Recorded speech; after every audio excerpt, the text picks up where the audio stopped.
Miarabantsika rehetra indray tompoko lasy tompoko vavy amin'izao maraina izao ato anatin'ity miara-manonja ity mankasitraka atsika rehetra manaraka an'izany fandarana zany na iza toerana misy atsika na hita tanindrazana zany na any ampitan-dranomasina any. Toy ny zavatra fanao isa maraina ohatran'izao rehefa fampiarapitsika dia tsy adinonay ny mankahery an'ireo namana izay mbola marisarisa ara-pahasalamana noho ny fisian'ny valanaretina Covid ity ary sasany rehefa ataontsika hoe fandalam-pahasotrana fa mbola marefo dia mirary fahasotrana tanteraka ho antsika rehetrarehetra reny izahay. Mampalahelo moa indrisy dia misy ihany koa ny lavon'ilay valanaretina ary ankahirizina ihany koa ny fianakaviana mirary finoana feno antsika rehetra izay namoyavana vokatra zany valanaretina izany satria dia mafy tokoa zany misaraka amanaina izany. Araka ny nambara omaly dia hitondra resaka ho anareo maromaro saingy rehefa tena nomanina ilay fandarana dia misy tsy ho voaresakitsika ny sasany satria lavalava ihany ilay zavatra ho resahako eto. Iresaka mikasika ny toe-karena dia iresaka ihany koa mikasika resaka filatex amin'izao maraina izao dia iresaka mikasika resaka vaksiny fohifohy fotsiny zany hoe inona ilay zavatra niresahanay hatramin'izay izay hamariny ny zavamisy ilay izy. Satria ny mpitondra fanjakana moa rehefa miresaka ty fandarana miara-manonja ty dia mandaingy reo hoe manaratsy reo hoe ka zao ny zavatra tenentsika dia voapirofo ary misy pirofo tsy azony zareo hidivirana mihitsy amin'ny manamarina zavatra zay nilazaintsika zany mitranga amin'ny zavamisy rahantsika mahita amin'izao fotoana izao dia zay hoentiko anareo hoe inona zay zavatra zay. Ialako tsiny fa noho izay ataontsika hoe alavan'ilay zavatra ho resahako reo zany dia misy zavatra niresahako anareo maly fa tsy voaresako androany fa rapitsondray izy voaresahako zany ohatra ny resaka SMMC dia tsy ho ampy le fotoana iresahako azy dia rapitsy satria raha vao ohatra ka tsy mivelatra zany miresaka an'le izy dia olana le izy zany raha ohatra ka hoe tsy ampy zany lay apapitoana iresahako azy dia lasa ohatrany hoe ataontsika fohy kely fotsiny le izy dia tsy ampy zany zay. Fa aleo rehefa miresaka tsika tena hoe mety nanareo mihitsy ny sakany iny lavan'le zavatra dia amin'izay fotoana zay tsika afaka manohy ny anay ty taridalana fotsiny amin'ny mahafamakafaka anazy fa afaka manohy tsika mba hahafahanareo manitatra zany an'le izy hoe zay tokoa no mikasika an'ity zao no mikasika an'itsy dia mivelatra kokoa tsika amin'izay fotoana zay. Fa amin'izao ora itenenako zao dia eny an-tanandrano eny ny mpanao gazety miaraka amin'ireo mpandova razafy tsara sy razafy mahery saika hanao valandresaka mpanao gazety ampafantatra mihitsy fa hoe io tany zay mampifanindrana mampifanolana azy amin'ny asinainina irijiwa na ny telma zany ao anatin'izay fa ambadika zay moa zany asinaina araka le teneniko teo dia eo mihitsy le fahasandrazana zany dia andeha ampiseho an'izay zany le fianakaviana ty angezany fahasandrazana zany ato reo tompony tany no milevona eo amin'ilay tany zay lazay ny telma fa azy ary ambadika zay moa zany misintona ny lakolosy sy manao mafana sy mangatsika ngiay asinainina zany ao ambadika eo dia amin'izao fotoana zao zany zay zavatra misy eny mihitsika fa mivaovao ariva dia hoentin'ireo mpanao gazety zay manatrika eny ny zavatra mitranga satria efa nandefa gendarme sady ny telma misy gendarme zany tonga teny gendarme efatra gendarme anankitelo dia polisy anankiray zay aloha ny tonga maraina avy ao amin'le sitiny zareo no mivoaka makeo dia zao izy miampy ny gendarme akadikely zay zavatra zay zany ho arahantsika eo fa alefako aloha ty zavatra ho resahako ty fa ny vaovao sy fanapivao mikasika an'iny tsy maintsy ho azotsika amin'ny vaovao hoentin'ny mpanao gazety raha riva satria misy mpanao gazety eny atoerana manaraka an'izany arisan'izany mpanao gazety ny MBS zay laza fa hoeny hijeran'izay zavatra zay dia ho hitantsika eo ny mikasika an'izay. Inona le zavatra ho resahako anareo mikasika an'io zay hoe iresaka vaksiny ary manamarina zavatra zay niresahanay hatramin'izay zavatra misy satria ny fitondram-panjakana na ny mpitondra tenin'ny fanjakana na reo compte fakon'ny fanjakana na reo mpiaro fanjakana misolelaka samihafa dia miteny atsika eto amin'ity fandarana ty hoe mandaingy reo mamoriny reo dia zao fotsiny zavatra ampitaina amin'le filohajaina mambahoaka hoe ny olona miaro anao na ny asainao miaro anao dia ny manenjika anay ny ataony fa tsy miaro an'le fanjakana ary tsy mampafantatra koa hoe inona kay ny zavamisy na ianao ary tsy mahafantatra an'le zavatra ka ampafantariko anao ny zavatra misy manamarina ny zavatra resahanay. Inona zavatra niresahantsika mikasika an'le vaksiny hotsika hoe io vaksiny io dia sisan'olona tany RDC Congo tany Congo io zany no nalefa nakaty zany hoe ny congolais zany nomena dozina vaksiny 1,700,000 dia narisarisa zany ny congolais vao nafantatra hoe générique na AstraZeneca io vaccine io dia tsy lany 1 300 000 doses zany hoe tsy netsasany akory zany nampiasain'ny congolais fa teo eo amin'ny 400 000 doses zany nampiasainy zareo dia fa narisarisa izy zany amin'ny fanaovana an'le izy dia zao jereny koa le fehimpotoana zany anaovana azy satria indroa metona le vaccine ny OMS mametraka hoe eo amin'ny 4 herinandro ny tokony intervalle zany hoe ny elanelan'le vaccine anankiroa dia rehefa hitany hoe tsy ho tratrany io zany satria le campagne manomboka hitany hoe eto ny datin'le izy manomboka dia raha eto izy zany ianao izy dia tsy ho tratrany le olona marisarisa dia teo izy zany efa nametraka hoe tsy lanina iny 1 300 000 doses amin'io dia tadiavana tany afrikanina nomenan'le izy i Madagasikara zay gidany tamin'ny fisoratana anarana noho ny mpitondra fanjakana teto amintsika zay milaza moa tamin'ny teniny maly rehefa nalefa ny honorable Andry Razafy Manatsoteto le teniny Andriamatoa Andry Rajoelina dia izy hoe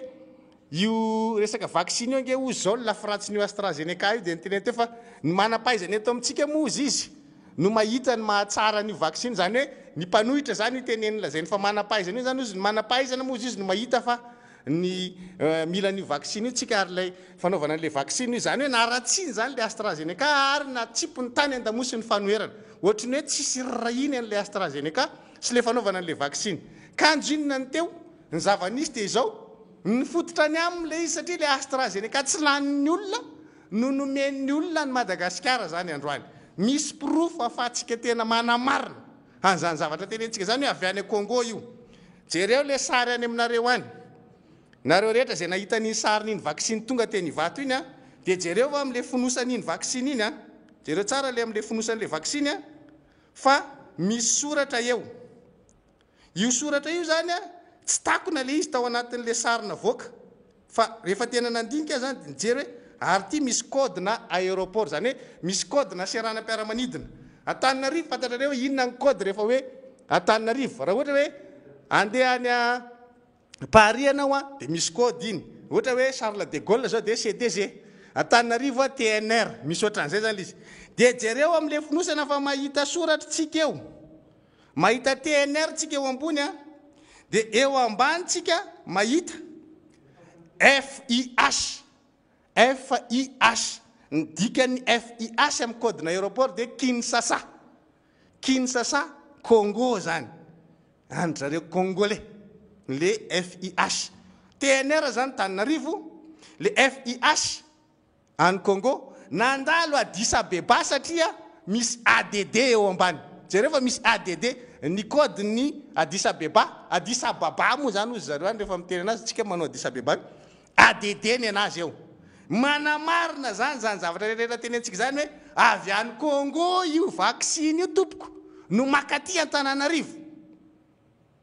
zany hoe le zavatra nytenentsika zany eto tsy misy midilatra na ray seconde ary nefa rehefa mihetsika ny compte fakony ny mpitondra fanjakana dia ny manaratsy an'ity fandarana ty ataony hoe mandaingy reo mamoriny reo manenjika fotsiny le fanjakana reo milaza tsao reo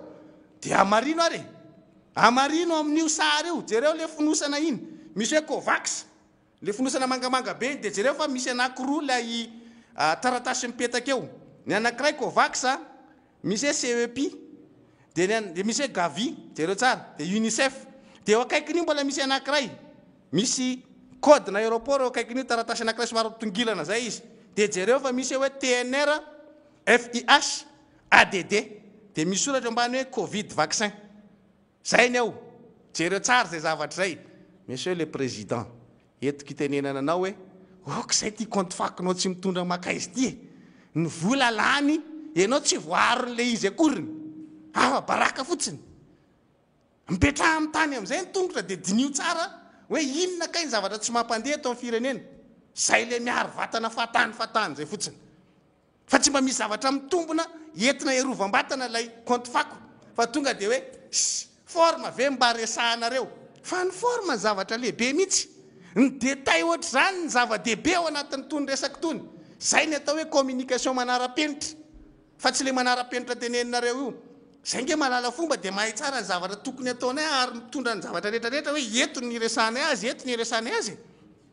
ary zay le mahatonga an'le hoe fanoherana tsy bontolo ty opposition intelligente mametraka ny zavatra rehetra na dia bitika indrindra ary netreretanareo azy fangeza be signification n'iny aty aminay aty ary ahafahanay manamarina ny zavatra resahanay aminareo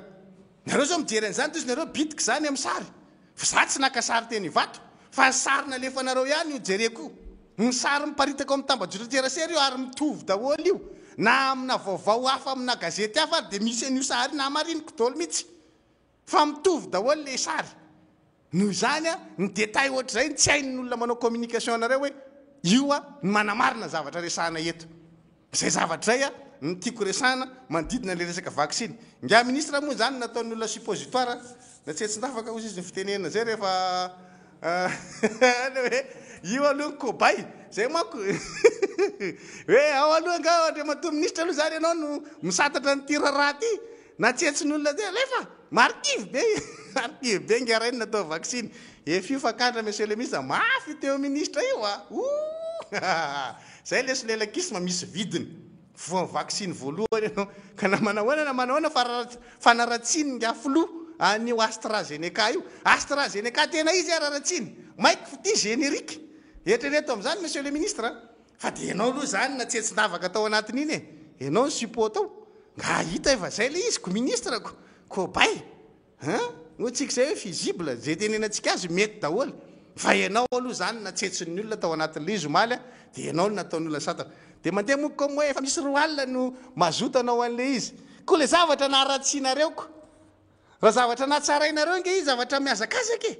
ohatra ny laharana ny ED1 tamin'ny voalohany rehefa zavatra tsara dia laharan'ny olona fa nareo mihitsy nefa manaratsy anazy ny mpanohitra manohitra anareo rehefa manatsara n'le vaccine ianareo fitondram-panjakana zay le tsy manana anticipation no manaratsy an'le izy ambony any a dia reny zany le izy marisarisa ny olona ko filoham-pirenena be zao no miteny fa ratsiko ny ministre ny serasera be zao no miteny fa ratsiko aizan'ny olona ny azoto normal be zany fa nareo tsy afaka tamin'le izy satria manino matahotra vava misy somotra nareo mataho bazaha nareo dia tsy maintsy nanaiky an'le izy fa zay ny nametrahan'ny mpanohitra hoe io ange ny amponareo fotsiny izy président Ravalomanana fa tsy maintsy miverina amin'ny décision nareo io nareo dia miverina nareo androany a dia tratrinareo io ka ataoko anaty farangososiny iny a fa ny zavatra tena ho resahako a amin'ity marain'ity dia ny mikasika ny resaka fitantanana ara-toekarena zay ny tena ho resahako satria itsika moa ao anatin'ny vanim-potoana ivoriny ny eto anivony parlement tamin'izao fotoana zao a mandeha ny ataontsika hoe fivoriana ara-potoana voalohany amin'ity taona raiky amin'ny roapolo sy roa arivo ity ka ao anatin'izany dia ny lafiny ara-toekarena izahay aty amin'ny parlemanta no manitsy ny teti-bolam-panjakana raiky amin'ny roapolo sy roa arivo io efa nyresahantsika vo nandeha izy zavatra iny hoe tsy tafy ty 4,5 nao ty monsieur le ministre Charles le Popmanina moa enjana indrindra amin'ny toekarena eto Madagasikara tsisy oatra azy ary dia mazava be fa io ianao monsieur le président fa ataony ry Charles le Popmanina mijery baolina ianao zany amin'izao fotoana zao tsisy zavatra fantatra ao mifandehan'ny raharaha rehetrarehetra io le nampidirana anazy hoe ny sekoseko zay manko ny problème an'ity fitondram-panjakana ity nareo a ao anatiny atao hoe sehampiarina eto Madagasikara dia lany amin'ny fisekosekoana ny resaka asa zay tokony ataon'ny fanjakana dia tsy ilay asa misy fiatraikany mivatana any amin'le vahoaka any amin'le mponina miteraka arena ho an'ny isam-batan'olona mamaiky anareo zay le hoe le lahara-pahamehana fa le asa misy fisekosekoana ahafahana misekoseko zay no mamaiky anareo hoe inona indray ny ataontsika dia misekoseko amin'io tsika hoe tsika ny navita anazy tsy raha itsika io rehefa aveo na tsy mitondra ninina na tsisy impact ny impact zany a anankiroa ihany na io positif na io négatif zay ihany ny impact an'le zavatra atao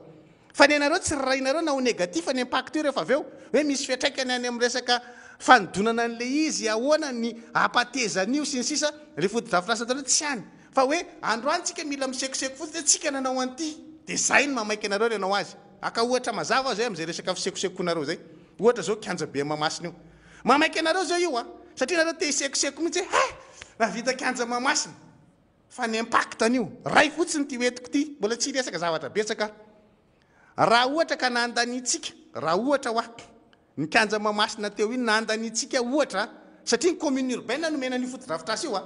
raha nandanitsika ohatra hoe 100 000 francs par mois ohatra zany teneko zany fa tsy hoe zay no lany eo ny mikarakara sy mikojakoja ny kianja io isam-bolana ataoko isam-bolana fa tsy isan'andro fa zany moa zany a rehefa tena réel izy zany dia eritrereto hoe tokony otrina le chiffre raha andanitsika 100 000 francs par mois ny manadio fotsiny ny rano ny jiro ny manadio an'io ny mikojakoja an'io kianja io isam-bolana dia amin'izy zao anaovanareo an'ilay ozy hoe mainka amin'ilay fisekosekony zao nareo raha farafahakeliny miakatra folo eniny zay isam-bolana zany no fandaniana amin'io satria manina miakatra ny resaka fandaniana araka herinaratra miakatra araky ny rano miakatra araky ny mpanadiovana ny olona iasanao zany ny kojakoja rehetra tao zany raha folo eny zany izy raha nandanitsika 100 000 francs par mois no mikojakoja n'ilay kianja be mamasina dia hoandanitsika 1 million izy rehefa avy eo avy azy voly io ny alainy avy eo amin'ny commune satria commune no metsika le fotodrafitrasa manana an'izay ve izy rentable ve io ahafahana mampiditra an'izay zavatra zay dia inona zavatra misy rehefa avy eo mepotika tsikelikely le fotodrafitrasa satria manina tsy vitatsika ny mikojakoja azy fa maika fotsiny le mpitondra eto amintsika hoe andao anamboatra an'ity satria ity no ahafahana misekoseko farak'izay zokiny io ny ahafahantsika misekoseko ohatra anankiray zay hoentiko zay amin'le hoe ny anareo ny fisekosekona mandeha aloha ka ty monsieur le président tsy resaka fitondrana isekoseko fa apetraka eo amin'ny fitondrana io ianao ijery anao ny zavatra mahasoany le vahoaka inona zany ny mahasoan'le vahoaka zay zavatra zay ny tsy hitanareo zay mahatonga anay miteny foana hoe lay mitondra firenena mihitsy no tsy hainareo ao anatiny ty zavatra ty mijerytsika ny famoam-bola ny banky raisam-pirenena zay nitaritako azy voalohany za isolombavambahoaka dia manana didy amin'ny fanaraha-maso ny fiasan'ny fahefana mpanatateraka fa eto ny amba misy zavatra tiako ampitaina amin'ireo mpiaramombonantoka amintsika ireo mihitsy banky raisam-pirenena ny tahirim-bola raisam-pirenena ireo PTF rehetrarehetra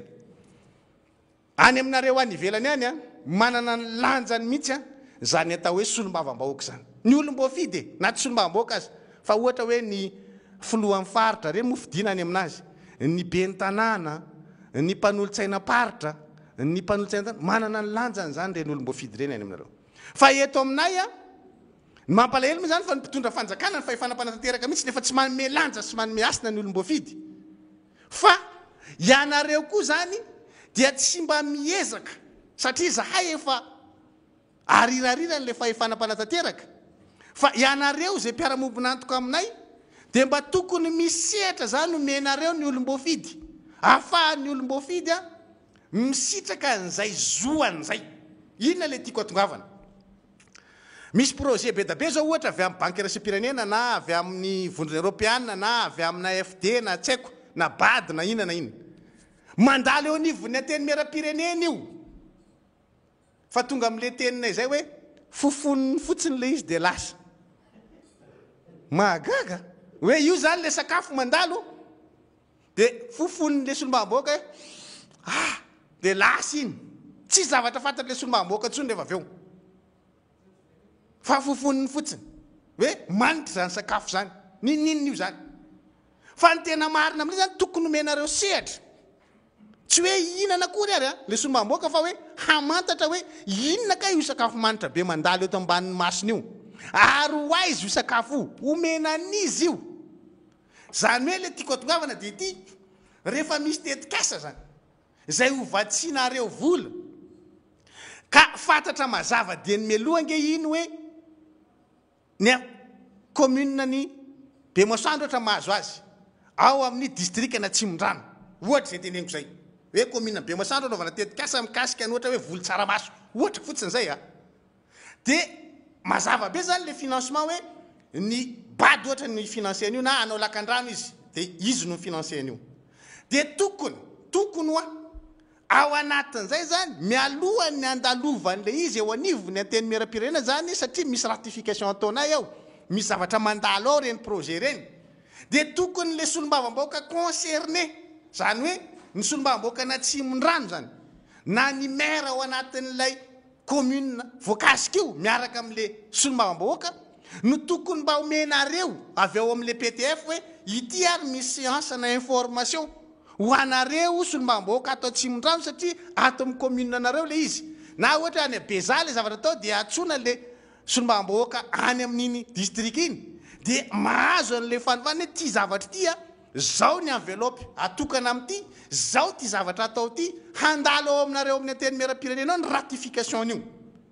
mba farafaratsiny zany lay solombavam-bahoaka le be ny tanàna voakasika io zavatra io mahafantatra mialoha isy an'izay ary fantany hoe inona avy le zavatra atao ao, inona le famatsim-bola mandritra amin'ny firy taona io averina amina zana-bola ohatrinona, zay rehetrarehetra zay mitambatra zany tokony ananan'ilay solombamboaka an'ilay information. Fa ny zavatra misy dia zao atsofoka ao akapobeny ao fotsiny reto daholo ny any le olona concerné tsy mahafantatra ny à gauche à droite eo izy anatina minitra vitsy eny iny mandalo aminay ratification zany tonga avy any le izy dia hoe ty misy PL ohatran'izao portant ratification ana financement na zao avy amin'ny BADEA resaka zao dia eo miady hevitra eo dia any amin'ny assemblée le izy d'accord tsika voadiny fa le solombamboaka voakasika le izy mety absent izy tamin'io fotoana io tsy fatany tonga any amin'ny any amin'izay izy any amin'ny district any tsisy fatany akory ny avisy havanan'le izy zany zavatra zany no ilana zany an'le hoe mba misy tolo-tanana avy any aminareo PTF ho anay olom-boafidy mba manana ny lanjany zany le olom-boafidy amin'izay fotoana zay fa ny fahefana mpanantanteraka tsy mirarana io anio ny essentiel aminy dia hoe nanangatanana solombamboaka vita le ratification zay ihany dia fa zareo amin'izay no misalegy ao anatin'le izy zay nge le zavatra ahoana moa ny ananan'le solombamboaka fa na raha maso amin'izay rehefa avy eo ny fanoerana no manao an'le asa ohatr' zao taona izao rehefa avy eo hoe zahay no anaraka hoe ity misy zavatra ohatr' zao zay mahatonga antsika androany hiresaka nyty décaissement amin'ny banque mondiale ty misy projet raiky amby folo zay fotsiny raisiko ohatra be da be ny projet zay vatsiny ny PTF vola ary nanaovana décaissement na vola famoaham-bola daholo rehetrarehetra reo fa ity teneniko androany ity zany le nataon'ny banque mondiale satria raha haka exemple be da be tsika hosahirana le olona zay manaraka an'le fandarana fa tetika asa raiky amby folo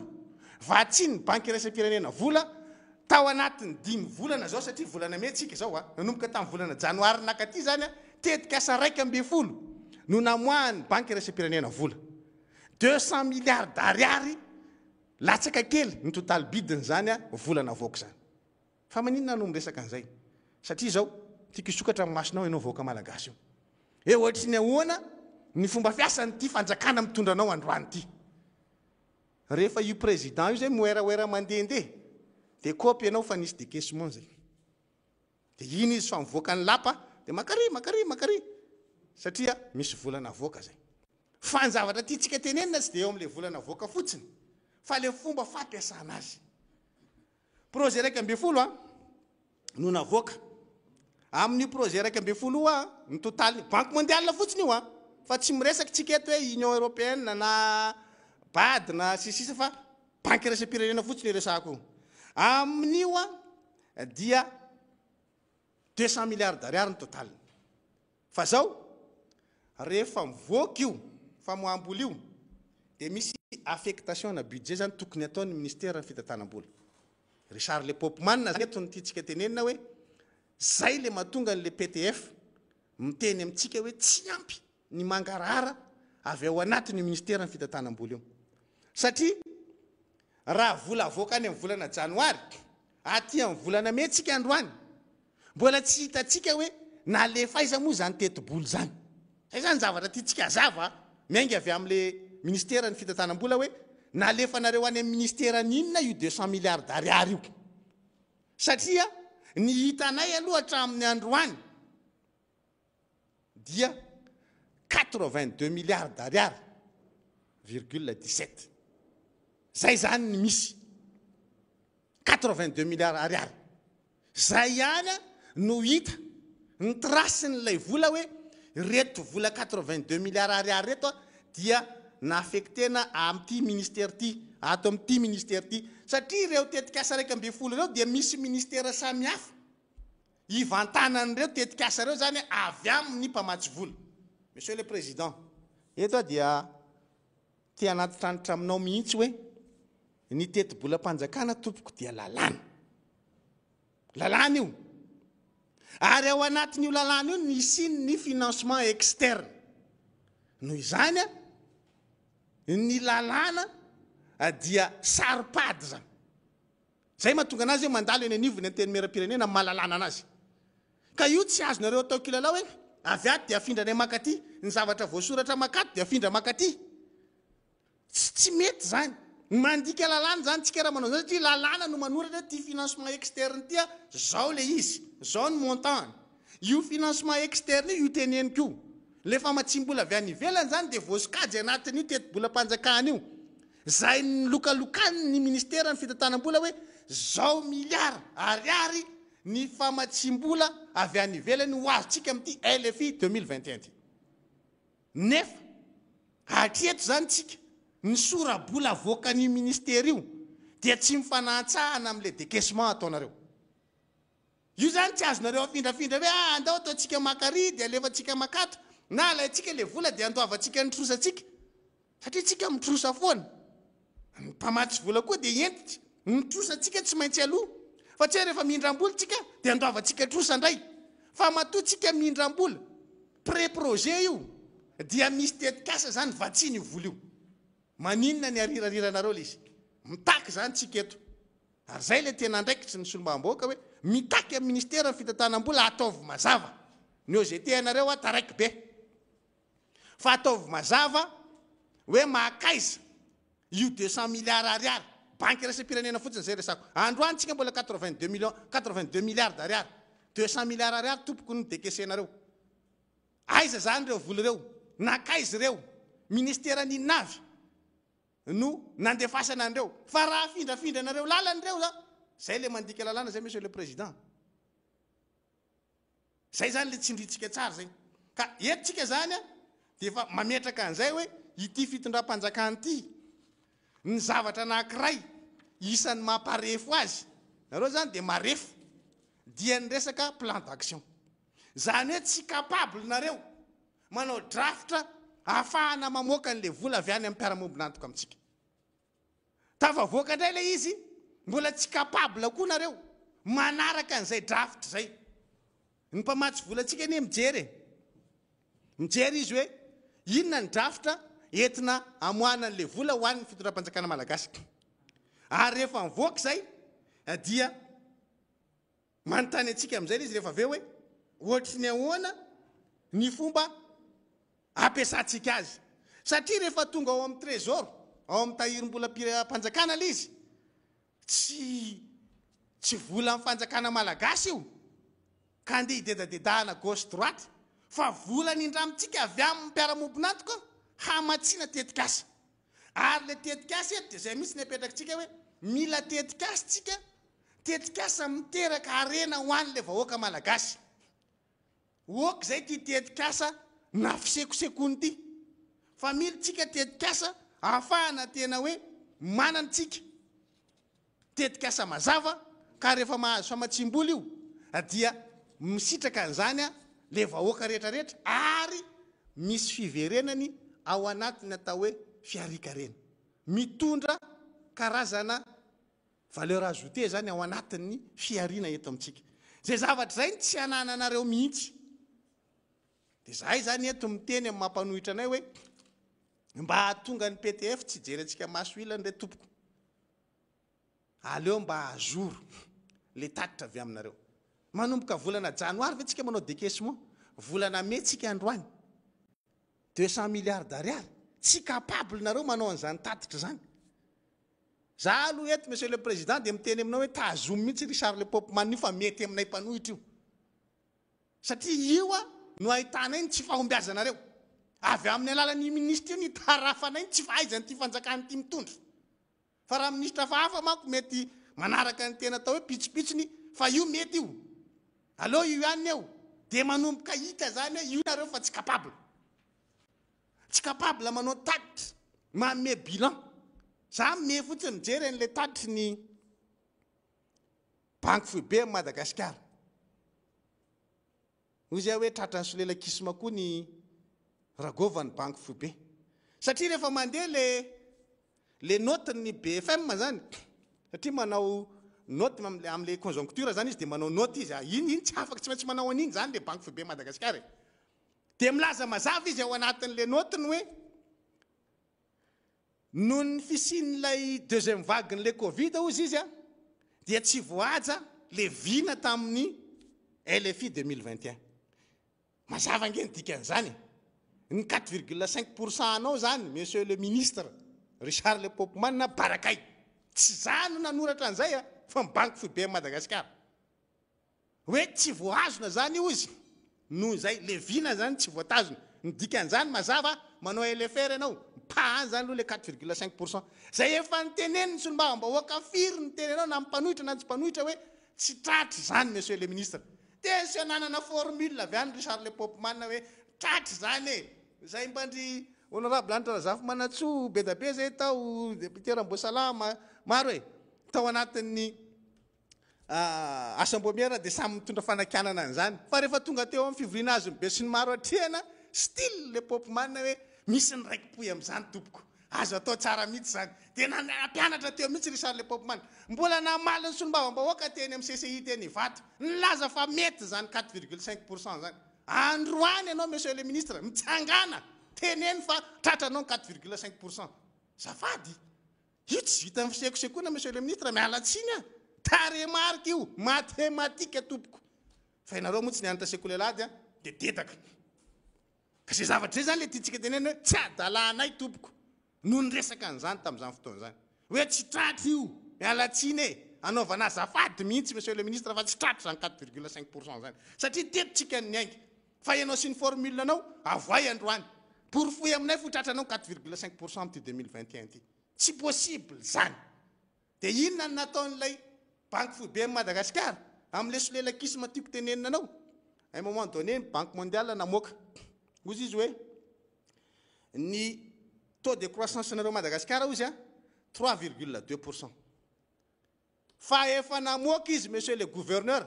2% ndray zao navoakany. Anao LFR tsika miainga 2% ozy ny Banque mondiale. Tadiavo zany article zany fa misy zany zay mpanohitra kely terre mahita an'izany. Mainka efa nareo banque foibe Madagascar fa tsy ahita an'izany. Fa any amin'le noty niverenan'le banque foibe le hoe ka hoy ny Banque mondiale hoe 3,2%. Zany hoe mbola nanome tsirim-panantenana zany ny banque foibe Madagascar ho an'ity fanjakana ity hoe mbola 3,roa isan-jato e. 3,roa isan-jato ahoana e. 2 isan-jato rangano nome ny Banque mondiale. Ary zany 2 isan-jato zany aza mbola masamy teny aminao monsieur le ministre en finance. Ianao mihitsy zany resako zany. Mbola aléatoire zany. Mbola androriny zany. Mbola androriny zany. Noho izany raha vao mandroriny zany a dia le niteneniko teto hoe niatratraranao 1% ary asakasaka. Niatratrarana 1% hoe tsy mihiba ndray tsika amin'ity. Tadidio tsara fa tamin'ny LFR 2020 tsika. Monsieur le ministre, monsieur le premier ministre, monsieur le premier ministre, izy tenany mihitsy no niteny hoe ngapitsika amin'ity LFR 2020 2000 milliards ariary. 2000 milliards ariary tamin'izay fotoana zay. Fa amin'ity tsika mbola misy farafakeliny 1200 milliards ariary tompoko. Ka ahoana ny atratraranao 4,5%. Tsika aza mifanabarabara. Zay ke le zavatra tiana tenena monsieur le président. Hoe asaivo mamaky aminao ny resaka toekareny a reo ministre anao reo, ny teknisiany avrio aminao ao. Dia amin'izay anao tsy matory hatramin'ny ray maraina. Fa le tsy atorianao hatramin'ny ray maraina moa iny ministre serasera nahita an'iny i président io tsy matory mihitsy hatramin'ny ray maraina. Tsy fantatra hoe inona le tsy mampatory azy. Fa zany tsy hitany. Fa raha zany tsy matory amin'ny toeranao monsieur le président, zany tsy mampatory anao amin'ny ray maraina. Hoe ahoana ty gapina 1200 milliards d'ariary ty. Ary efa elany nasaotiko Richard Le Popman. Fa za aloha miteny aminao a tazomy Richard Le Popman. Oka tsy monsieur le président mety aminay io. Zay manko ne manome sosikevitra anao. Zany sosikevitra ameny mpanohitra anao hoe tazomy Richard Le Popman fa mety aminay mihitsy. Politika ny ataoko. Politika nge ny atao eto monsieur le président. Ka zay zavatra zay ny tokony tsy mampatory anao hatramin'ny ray maraina raha ohatra ka. Fa eto zany dia miresaka hoe ny olana amin'ity fitondram-panjakana ity dia zay mihitsy le izy hoe io lafiny ara-toekarena io a lazainareo fa mora angambo izy io. Ny mitondra nge tsy hoe le lany fotsiny monsieur le président hoe anao fifidiana dia nandresa dia mafy no retsisa retsy satria zany lany. Satria zany navita nanao propaganda. Satria zany navita nandresy lahatra le voaka malagasy. Ny fidiana le voaka malagasy lany a tsy zay. Fa le hitondra le lany iny zavatra anankiray fa le mitantana zavatra ray hafa. Ary eo le mahatonga antsika miteny hoe ny Covid tena mamono fa le Covid mamono lavitra koa. Ary iny zany le mila tena hoe mifofotra tsara ianao. Marina fa tsisy olona anankiray ho tena hoe ao anatin'ny atodoany eo daholo ny zavatra rehetrarehetra fa miezaka ianao hoe mampiasa olona ianao mampiasa teknisiany ianao dia miaina ianao dia manaraka any amin'izay voafehanao aloha dia eo ianao rôle tsisy teknisianina afaka hiteny aminao mihitsy ty platine dia hoana fandefasana ny hira eto manaiky anao daholo ny rehetrarehetra ohatra ny hoe raha ohatra dadafara Beringer zao dia voamieny son fotsiny dia fantany hoe tsy ao zany son zany ka raha misy ministre 10 ao ka mivalana ny son tsisy olona tokony hanana droit hikitika ny son iny melohany dadafara raha amin'ny filakevitry ministre zany tsy mety ny son dia mitsangana dadafara manamboatra anazy satria iny zany manavanana anazy fa zay tsy midika hoe dia iny any dia mifantoko amin'iny ndray dadafara fa afaka mianatra zavatra hafa koa izy fiarikarena matoy izy mavita manodina orinasa manana fahaiza-manao koa zany izy amin'ny fitantanana dia ao koa izy miafaka miady hevitra dia ohatra zay le mitantana firenena monsieur le président hoe marina ty ny zavatra anankiray voafehinao fa tsy manakana anao zany tsy hafe zavatra hafa fa mila miezaka ianao fa zay le tsy ampy rehefa tsy ampy fanazavana anao ny olona anankiray miara-miasa aminao dia any aminao zany le andraikitra hoe ianao mihitsy zany no tsy mitaky an'izay fa maninontsika ny tonga amin'ny zavatra ohatran'izao zany fomba fiasa zany ene le ametrahantsika azy hoe androany ve 5 volana ty aoriana décaissement vola avy amin'ny PTF dia tsy hitatsika hoe makaiza ny lalany 82 milliards d'ariary amin'ny 200 milliards ariary misy 117 milliards ariary zany mbola tsy hitatsika hoe ny akavio sa ny akavanana vola zany monsieur le président ary vola tsy hoe vola nomena anao fa vola indramitsika alohan'ny taranaka faramandimby ahoana ny tsy ho fantatra ny tatitra mikasika an'izany zay ny asan'ny solombavam-boaka mitaky zahay avy ety amin'ny fanoherana hoe alefaso ny mangarahara mikasika an'ireo misy zavatra anankiray anaovantsika fampitana nitety-bolam-panjakana araiky amin'ny 24 monsieur le président dia zao nanomba nandanitra be nareo io moa zany nataon'ny teknisianina nitarihan'ny ministre Richard Le Popman dia ianao moa zany rehefa miteny dia hoe ozy izy ny ministre zay amin'le izy misolelaka ny filoham-pirenena mihitsy no niaraka nijery nyty tety-bolam-panjakana ty hay au courant zany le président dikany aza miteny ianao monsieur le président androany hoe tsy au courant ny LFI io anao fa au courant tsara ianao zany mahafantatra tsara ianao zany fa nitombana ny ministre io ambony be ny vola ampidirina anatin'ny kitapo-bolam-panjakana isam-bolana nitafiditra reo anefa nitafiditra reo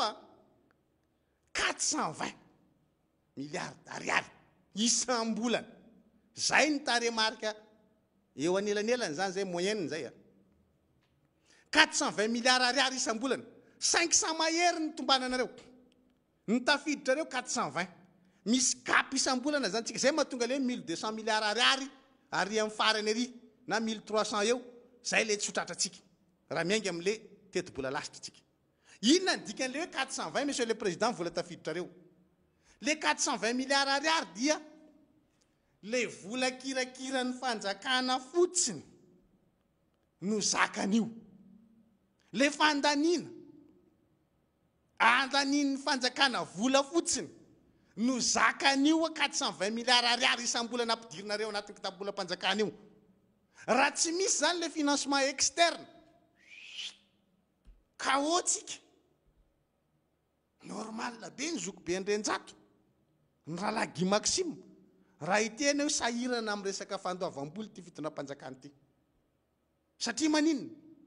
mijery ny taremarika ny olona mathématique zany zany 420 zany monsieur le président dia reto fotsiny vitany karaha mampiasa panjakana eo amin'le charge zany charge fanjakana isam-bolana zay le hoe dépense ampiasaitsika isam-bolana ny tafiditra anaty zay zany karaha mampiasa panjakana ny resaka biens et service ny resaka transfert zavazavatra ohatran'izay zay ny zakan'io 420 io noho izany zany nitetika asatsika nitetika asa tokony hanaovana asa fampandrosoana hampiroboroboana sy hampivelarana an'le fiainan'le mpiarabelona aotra satria maninona tsy manana an'le RPI tsika entitsika hamatsiana an'le tetikasa amin'ny vola anatiny tsy manantsika satria maninona tsy tratra le vina ao anatin'ilay teti-bolam-panjakana lay soratana tao anatin'ilay teti-bolam-panjakana le nampiedinedina an'le ministra tsy manana RPI tsika androany, monsieur le président. Ressources propres internes. Aloha avaiko ihany izy sao dia sahirany indray no. Io tsy misy. Noho izany ary rehefa tonga le vola avy any amin'ny mpamatsy vola, dia ny antsika mihitsy angeny tsy hitany hoe aiza ary ny anareo nentinareo mamatsy an'ity tetikasa ity. Tsika be fa maritra ohatry ny rambonosy, fa tsika tsy afaka manoatra an'ilay izy satria tsy manana. Le vola tafiditra ao amintsika lany amin'ilay kirakiratsika amin'ny karaha mampiasa mpanjakany, ny biens et services, ny indemnité,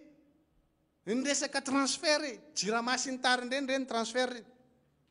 Lany amin'ireny le vola. Dia tsy manam-bola intsony le fanjakana. Tsy afaka mamatsy tetikasa. Nefa le tetikasa koa rehefa mba sendra manao tetikasana fisekosekoana ny atao. Any ange le problème manareo androany. Zay mahatonga ana miteny hoe le mitondra fanjakana mihitsy no tsy hainareo. Dia inona sisa miaran'le fanjakana? Ry galona sy ry be basy sy ry be boty. Zay sisa ny miaran'ity fanjakana ity. Fa raha hoe ny asa ataonareo sy ny fahaiza miasa anareo tsy maharo anareo intsony. Le mitondra mihitsy ny tsy hainareo.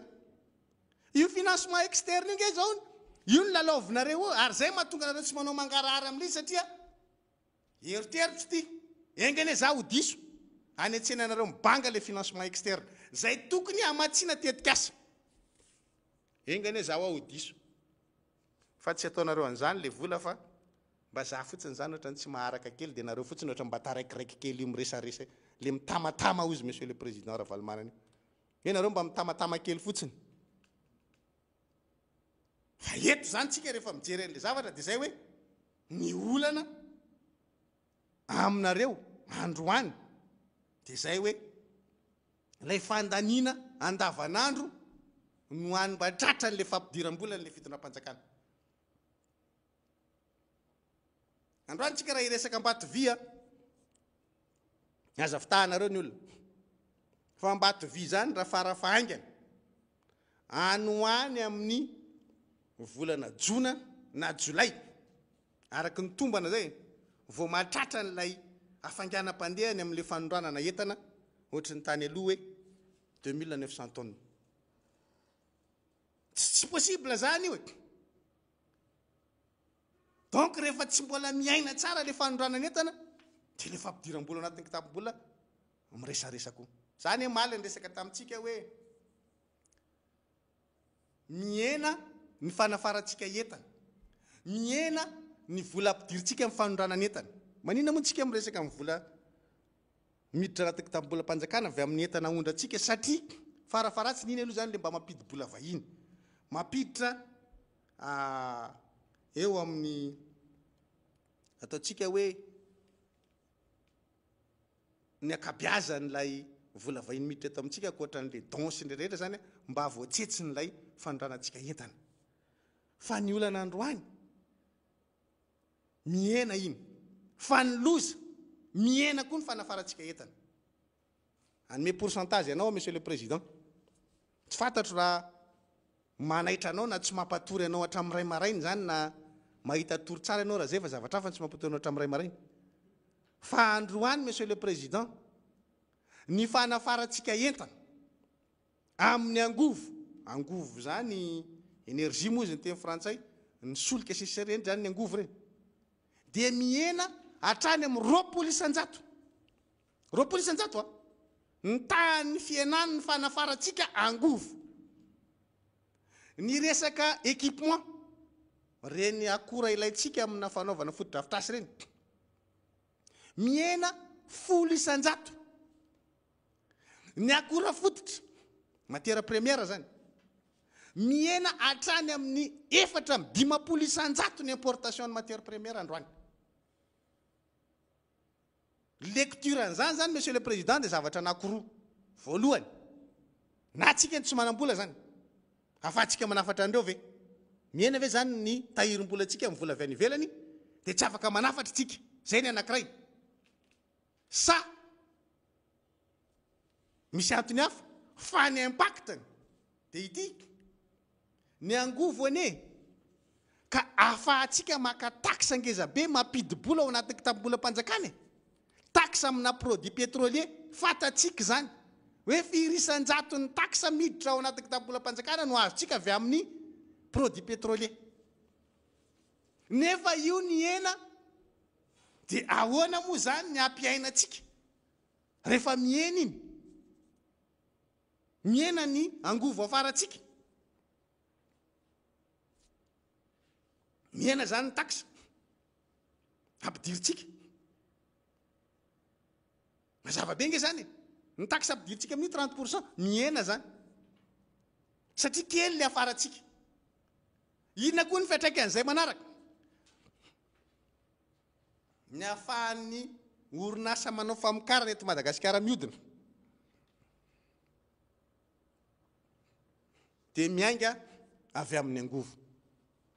ny atsika ny angovo azavoazina mbola kely hoe raha ny herinaratra fotsiny zany jerevantsika hoe azo avy amin'ny herin'ny masoandro azo avy amin'ny rano mbola kely zany noho izany a le angovo afaratsika io zany mampiodina an'ireo orinasa reo ka rehefa mihena io mihena koa zany ny famokarana mihena ny fiodin'ny famokarana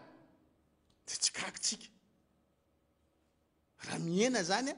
nitanjakitsika ara-toekarena ny an'olona nge refesina amin'izany ny firenena be orinasa mamokatra zany no misy fampidiram-bola sy fiarikarena matanjaka zany kinenao ary ny angovo anodonana an'le orinasa mihitsy ny tsy betsaka ny afaranao mihena nge zany ny famokaranao e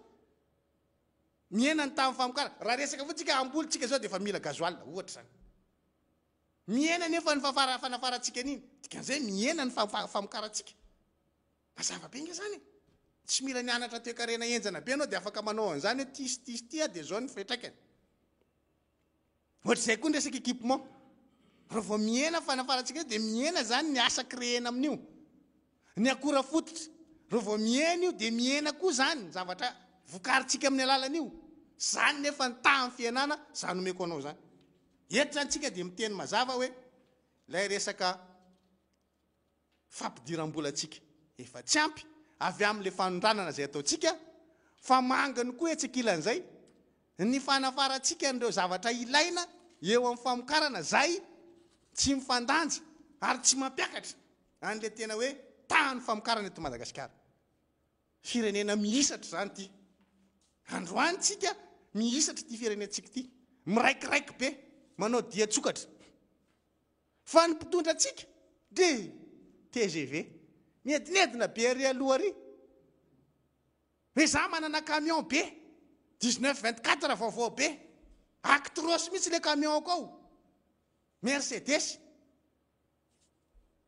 dia manontany le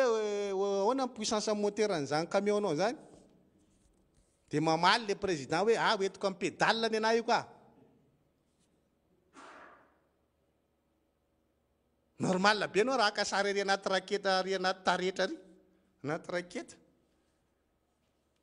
sady miala ilany an'le fitsenana vaksiny dia aloha mba ary anaty raketa ary makasary aloha mitsy zavatra mihitsy ara-toekarena ahafahanao manazava fa mandroso ty fireneny ty za mba miandry nge nangataka nge zay tato amin'ny fanoerany he mba ataovy manao débat le ministry ny toekarena e le ministry fitantanam-bola zay nge tsy nitsoka mihitsy hoe mba sevo miresaka toekarena io président io e tsy hitanao zany rehetrarehetra zany mba nandalo tao anatin'le fandarana moa le ministry ny varotra zay ny tena nandrasako a hoe mba hiresaka ny resaka varotra anatiny sy ivelany ty ministry ty ay tsangan'olona izy moa efa nataontsika hoe ministra kapoaka io dia tena kapoaka marina fa tena tsisy nininona pokaty be ny kapoaka misy normal koa tony raha atao ministra mety aminay mpanohitra reny any aloha ao reny le cerveau monsieur le président aloha ao mety aminay reny ino ny teony tokony namoahany macerveau anazy mba ho jerevan'ny olona rehetrarehetra ay le kapoaka ny navoakany teo mety tsara ny ministra anao aloha monsieur le président hatreto mety miandro manaraka tsika asa izy ndray servo manaraka hiakatra eo dia avy eo a jerevantsika ampandalovintsika scanner ohatry ny ahoana ny zavatra resahany fa tena rambany andritsika zany iresaka mikasika ny resaka fanondrana ny entana ny varitra sy ndretrarehetra izy a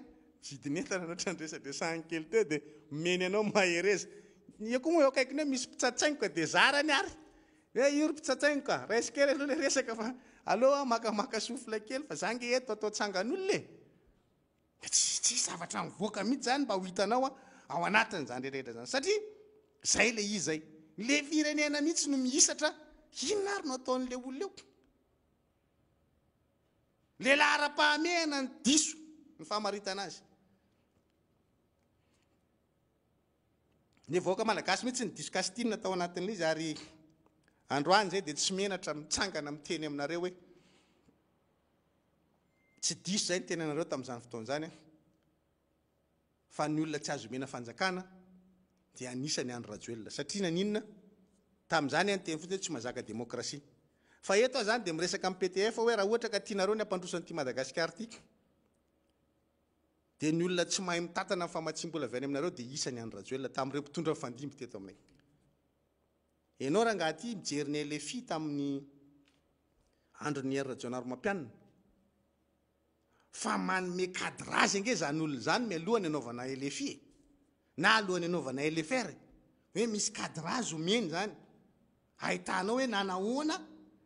resaka résumé kely tsotsotra fotsiny ahitanao le nanahoana le teo anelanela ny LFI sy tonga eo amin'ny LFR nahita an'izany manoratra le président manoratra le ministre manao kadrazy finenareo ty Richard Le Popman tsy hita mba mitady hoe mba hanao LFI hanao LFR ianao zao fa fantatra fa hanao LFR solomamboaka amin'ity fivoriana ara-potoana ty fa tsisy kadrazy avy any amin'ny ministerany fitantanam-bola monsieur Degré tsaika aoriana ty zavatra teneniko ty angambany vao hikoropaka anao an'izay ny teknisiana fa tsisy atreto hoe mba ity ahitanao mba misy repère zany amin'olona mahay mamaky ny lafiny ara-toekarena hoe zao ny nataon'io fanjakana io nanomboka teto amin'nandanitsika ny LFI mandra-patongavana tytsika anao LFR ty hoe reto ny zavatra tena hoe nitranga sy ny tokony anaovana ny lefantsina tsisy repère mihitsy ny banque foibe Madagasikara tatitra tsy maintsy ataony azy iny nahitantsika kely fa ny an'le ministera aotra zany ny zavatra misy zay mahatonga antsika hoe misy olona mahay mitantana fa diso kastinina hoany gasy satria noeraoeranareo ny hitany ny blingblingnareo ny hitany tamin'ny fampilezakevitra hoe draisy ty kosa kay président Bogosiko ty mahay mitsinjaka minotsika ty président ty mahay an'izao ty miroule era tsara ty président ty fa tsy fantatry le vahoaka tamin'izany fotoana zany hoe io président io handisy fanantenana anazy raha pitso raha afaka pitso io président io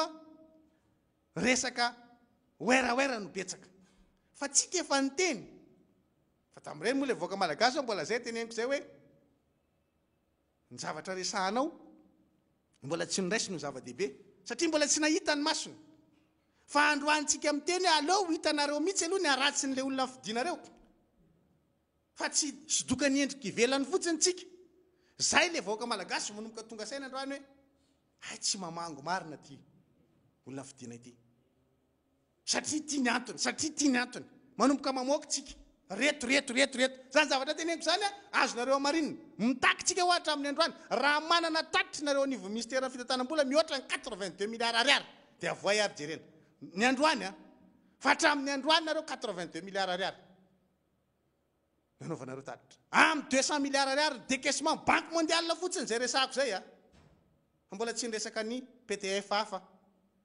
nefa ny PTF hafa manome volantsika koa amina milliards ariary ohatr' zay betsaka koa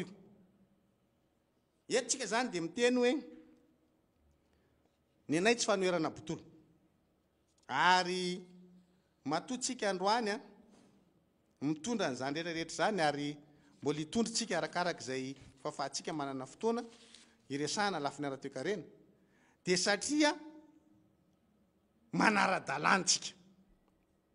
ny fanoherana tsy bontolo ary ny lalàna dia mametra fa rehefa ny soratana io teti-bola-panjakana io dia lalàna io ka tsy ho lalao vao mpitondry hoe afindrafindra ny makary le volana afindrafindra ny makaty za zao mijery amin'ny décaissement natao io zany normalement efa niteny teto aminareo teto hoe misy 8 millions de dollars ny FSS fa mijerytsika ao amin'ny ministèren'ny mponina affectation an'io zany tokony ho hita zany hoe ty le budget navoaka ty le décaissement dia tokony mandeha any amin'io a ministère mponina io zany resaka FSS satria ny ministère mponina no miahany le resaka FSS efa niteleko reo le aratsinainy ho an'ny fianakaviana sahirana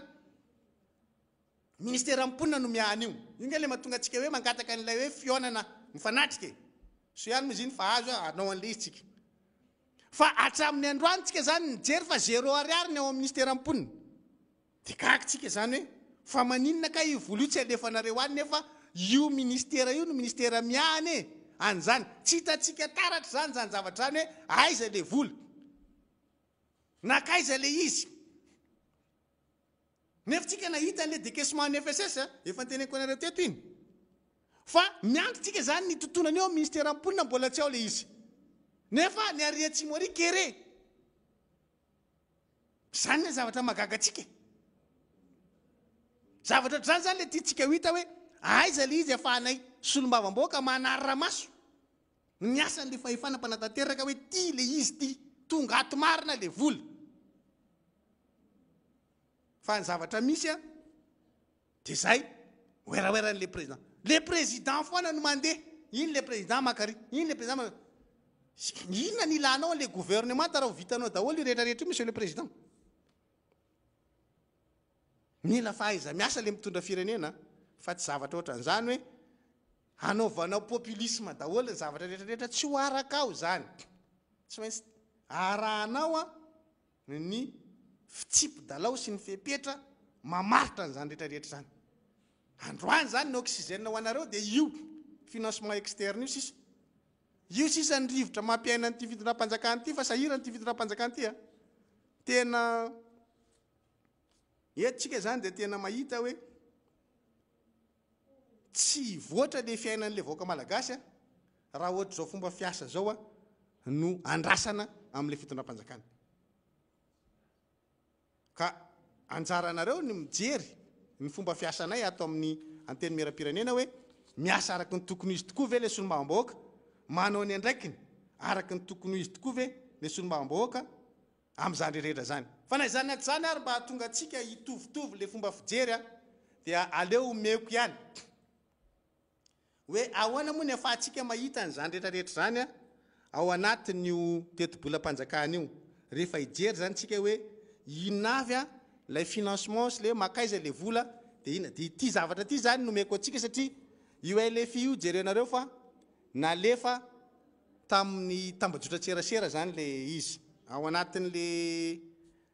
compten'ny ministère ny fitantanam-bola ny LFI dia rehefa mijery an'le LFI tsika dia jerenareo ny tome 2 averiko tsara rehefa mijery an'le LFI zany tsika hoe tetibolam-panjakana 124 ao amin'ny sitiny ministère fitantanam-bola dia jerenareo ao anatin'io a ny tome 2 annexe 9 LFI a tome 2 annexe 9 dia ao amin'ny pipa zany no ijerevantsika azy ao amin'ny pipa PIP ao zany nijerevantsika azy averiko a tetibolam-panjakana 124 a tome 2 a annexe 9 dia ao amin'ny pipa ao tsika mijery azy dia hitatsika isa-tsokajinao zany le ministère hoe reto avy ny ministère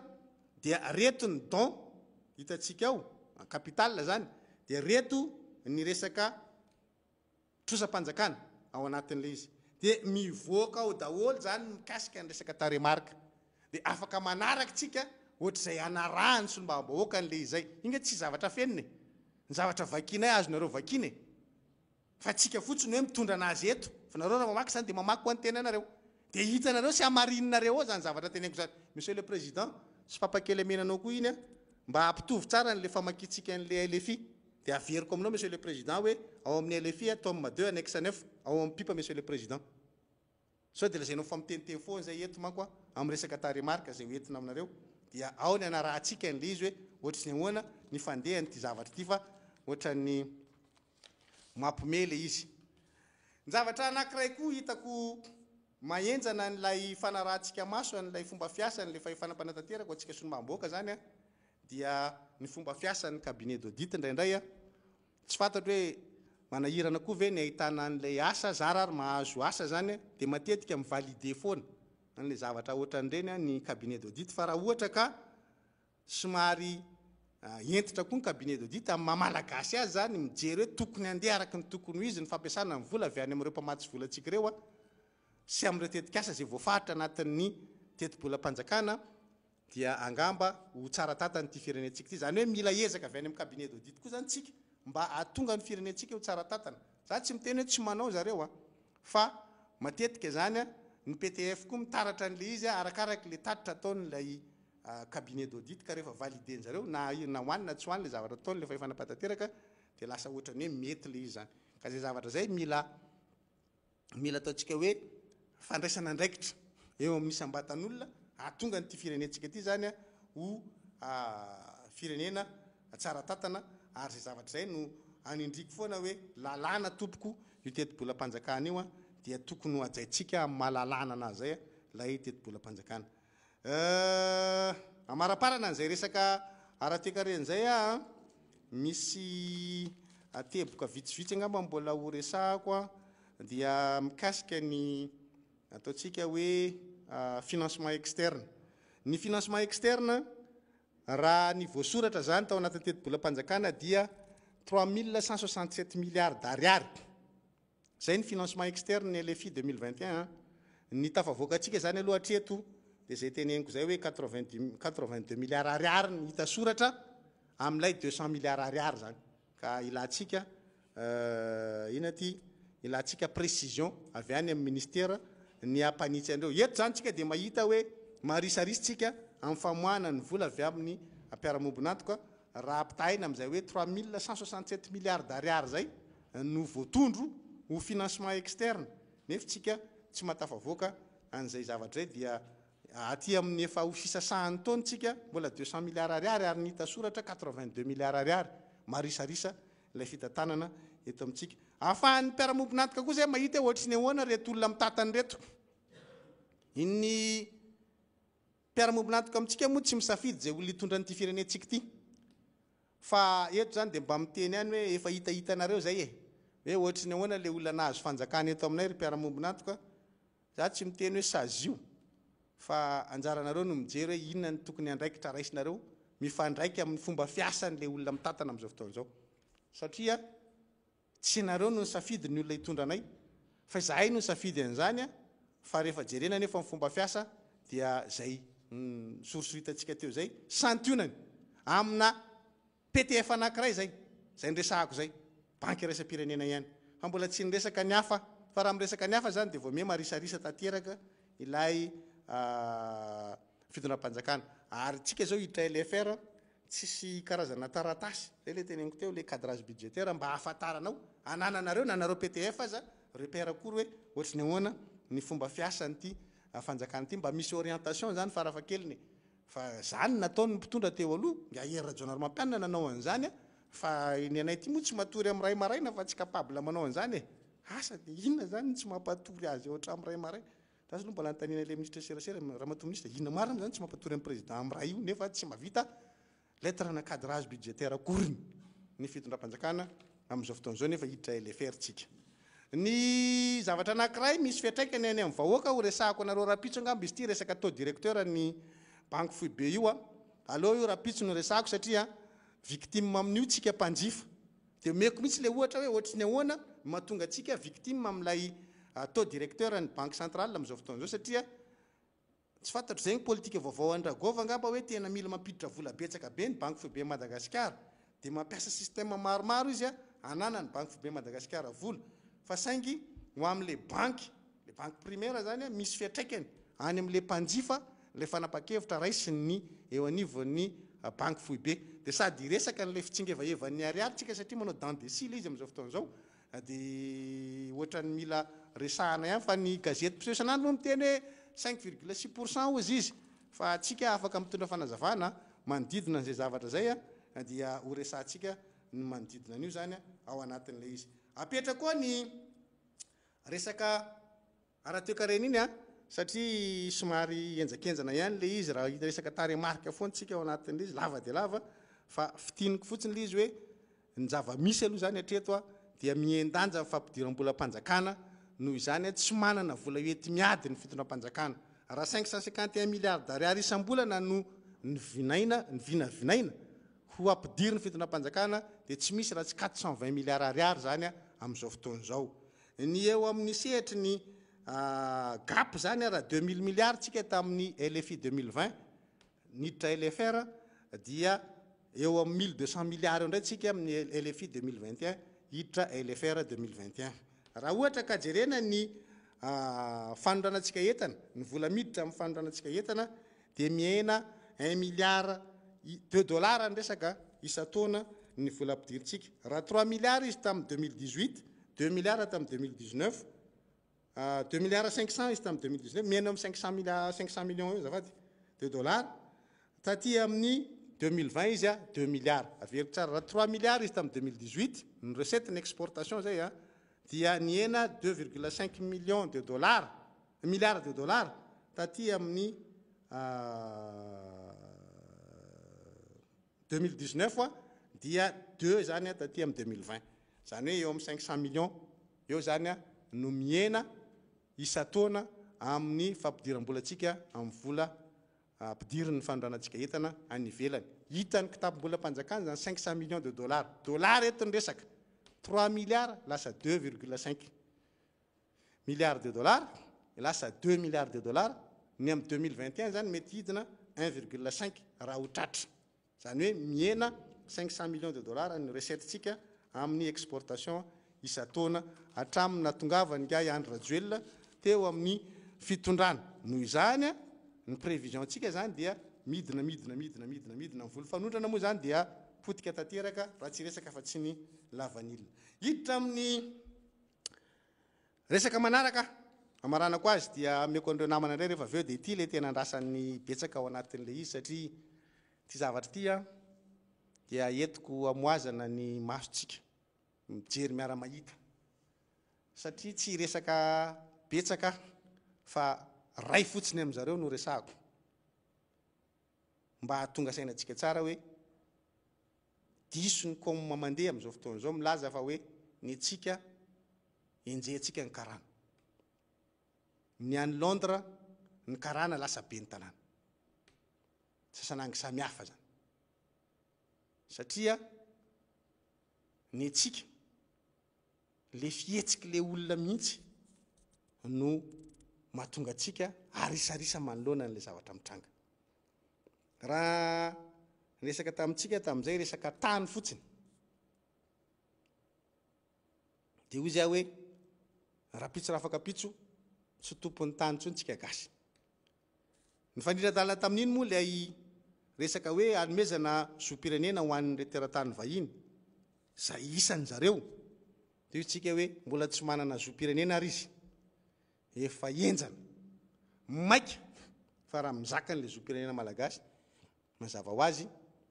fa tena veritsika ary rehefa ny taniny tsy eo ampelantananao malagasy piray tanindrazana dia very faky ianao satria io ny faky tanindrazana zay ny faka anao zay fa rehefa ianao zany tsy manana tanindrazana dia olona tsisy faka ianao jereo tsara rehefa manontany ianao nola rangatabady ianao dia avy aiza moa nareo zay aloha fanontaniana azo aminao voalohany dia tsy maintsy miteny ianao hoe zahay avy any Andrakiba na zahay avy any Tomasina zahay avy any Miandrivazo zahay avy any Ambanja satria iny le fakanao zany iny le tanindrazanao olona misy fototra zany ny eken'ny olona anambadiny zanany fa tsy olona tsisy faka rehetra tonga avy aiza moa nareo dia tsy haiko mihitsy fiaviana ity fa mety avy any Komoro angamba zay manontany teny izy hoe zaveza mariny ty olona ty sao dia olona tsy azo antoka misy ohatra fitenentsika zay moa hoe Jola rehefa manatrano dia lazaina hoe tsy Jola satria misy faka zay zavatra zay ny mahatonga anahy manaitra antsika zany androany hoe aza ampitoviana amina resaka comme tsotsotra hoe ka satria ny anglisy nanao be ny tanàna teratany karana dia azo atao te Madagasikara. Ny anglisy nge zao manao fanabadiny lahy sy ny lahy dia anao an'izay koa ve antsika? Tsy izay mety any akory dia mety aty. Ary le sasanangy samihafa le rangalasa be ny tanàna ny Londres ve mangorona ny tany any Angleterre na mangorona ny tany ao Londres, tsy manao rapatriement de devise. Ary manaja ny anglisy ve sa tsy manaja? Aty amintsika efa nahery ve anao hoe anglisy ataon'ny karana mahita sary Jakob raha miasa ao aminy? Aty amintsika zay le olana androany. Niajanao sy niasinao mihitsy. Tsy haiko nareo raha fa naheno fa za aloha fa naheno hoe fimenomenona ny gasy miasa amina teratany karana. Satria le fanajana ny maha-olombelona mihitsy zany ny problème. Za tsy miteny izy rehetra. Asiako fanavahana foana zay. Tsy rehefa izy rehetra dia ratsy. Fa misy ny tena mamoehatra. Maramara saina. Ary zay le mahatonga antsika androany mamoaka an'izay zavatra zay ampisokatra amin'ny masonao hoe tsika tsy mankahala fa manakana. Ny manenjika zany zavatra hafa zany. Fa manakana kosa tsika ny tsy hitarana zany satria raha pitsy rafaka pitsy raha tsy misokatra amin'ny masontsika very faka ho antsika. Aka ohatra ho anareo amin'izay satria zao ny seha-piariana eto amintsika dia tsy ho voatanisa raha ny sehatra mahafeno andreo. Banky, rôle izy. Varotra, raha PPN zany ianao tsy ampy azy. Mba tenenana iza ny gasy tena matanjaka amin'ny PPN amin'izao fotoan'izao. Fa iza ny teratany karana hivadika anao PPN amin'izao fotoan'izao. Na ny manao akora amin'ny fanaovana foto-drafitrasa aza hivadika anao PPN. Ary izy ny anana angarana PPN ngeza indrindra raha pitsy rafaka pitsy eto Antananarivo. Fa io gasy mpandrara manao PPN io dinganiny 100 metatra io raha pitsy rafaka pitsy hotadidinareo zany rehefa tonga zay zavatra teneniko zay. Manana ny tanana lava izy amin'ny resaka hoe fandoavana ny hetra samihafa tsy ahafahanao mifaninana aminy. Jereny hoe izy zao lasa manana mody consulat an'izao, consulat an'ry. Efa idirany taona zany satria manino? Le fanafarana entana avy any ivelany. Tsy hitovy aminy mihitsy ianao e. Matanjaka izy satria manino? Marefo le fanjakana. Marefo ny fanjakantsika manoloana an'ireo olo ireo. Dia rehefa marefo le fanjakana, dia le gasy no akarapoka. Reo olo ireo na mandika lalàna ohatra n'inona. Za aloha tsy mbola naheno hoe misy karana anankiray matretre dia lasa niditra any am-ponjy. Eny enjehany ty fanjakany ty mafy mihitsy fa nanao détournement na tsy nandoa hetra na tratrana redressement fiscal. Fa gasy mafy le fanjakana rehefa gasy mpiray-tanindrazana. Rehefa nientsika ny gasy ohatra azy le fitondram-panjakana matanjaka mihitsy mivoaka ny zandary, mivoaka ny zao. Fa mba manaova nge fanadihadiana an'ireo. Fa maro ny zavatra tsy norma. Dia androany ve dia le zom-pirenenao koa mbola te atobaka ao any aminy. Zafady. Miala tsiny afa tena hitsanganana zany zavatra zany. Tena hitsanganana zany zavatra zany. Hoe mbola io koa meo anazy ny zom-pirenena malagasy.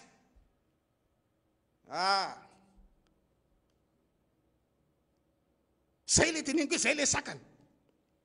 Tsy manenjika fa manakana kosa hoe oke. Izy nge mba hitanao amin'ny comportement. Hoe reo ve mba te s'intègre aminao zany? Andao fotsiny tsika hijery. Firy ny karana lahy misipa amin'ny gasy vavy. Dia mba firy ny gasy lahy misipa amin'ny karana vavy. Dia andao ampitahiny. Ary raha sanatrika misy. Ataony mahita sary mihitsy iny.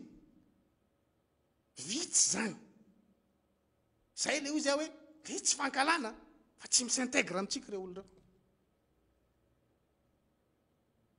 Dia eto zany miteny aminareo aka ohatra aho ohatra anankiray fotsiny amin'ny resaka tany fotsiny ty teneniko ty tsika tsy miteny activité fa raha activité na ho tany saintsika eto daholo ny activité matanjaka hoe resaka jirama resaka énergie ao izy, resaka banky ao izy, varotra ao izy, resaka fiara ao izy, resaka tena feno anazy ny domaine rehetra rehetra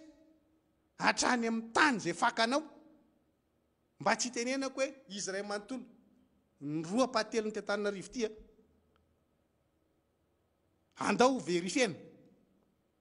fa presque efa zareo ny 2-patelo ny Antananarivo hoe velara-tany ka tsara eto Antananarivo fa ny hafa rahantsika gasy any amin'ny 70 kilometra miala ny Antananarivo mahita ravina varatra androany zany manaitra anao hoe tongava saina amin'izay okizay anomboka tsika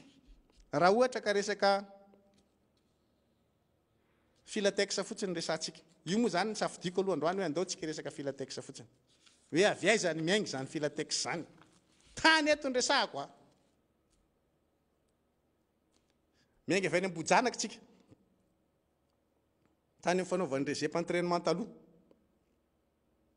dia jereo hoe 4 hectara le velara-tany za tsy miteny ara eto hectara eto ny resahako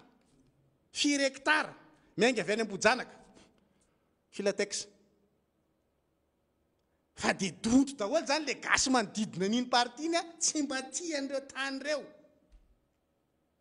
fa izy ny tena hoe asy meo amin'ny filatexa ireo nge nandova be teto taranak'ireo daholo namaritra ny tany teto Antananarivo nandova reo taranak'ireo efa 400 taona teto Madagasikara zay mahatonga anazy manana n'iny hectara maro avy any Ambohijanaka iny miaingy avy any Ambohijanaka ianao any ny alavitra be any zany Ambohijanaka zany any akaiky ny avoloa any dia aseseo avy any Ambohijanaka any mandalo nareo any akaiky niny amin'iny any dia manaraka niny amin'iny bypass iny nareo dia mahazo an'iny bretelle iny nareo avy any ato akavisaka avana ny lalana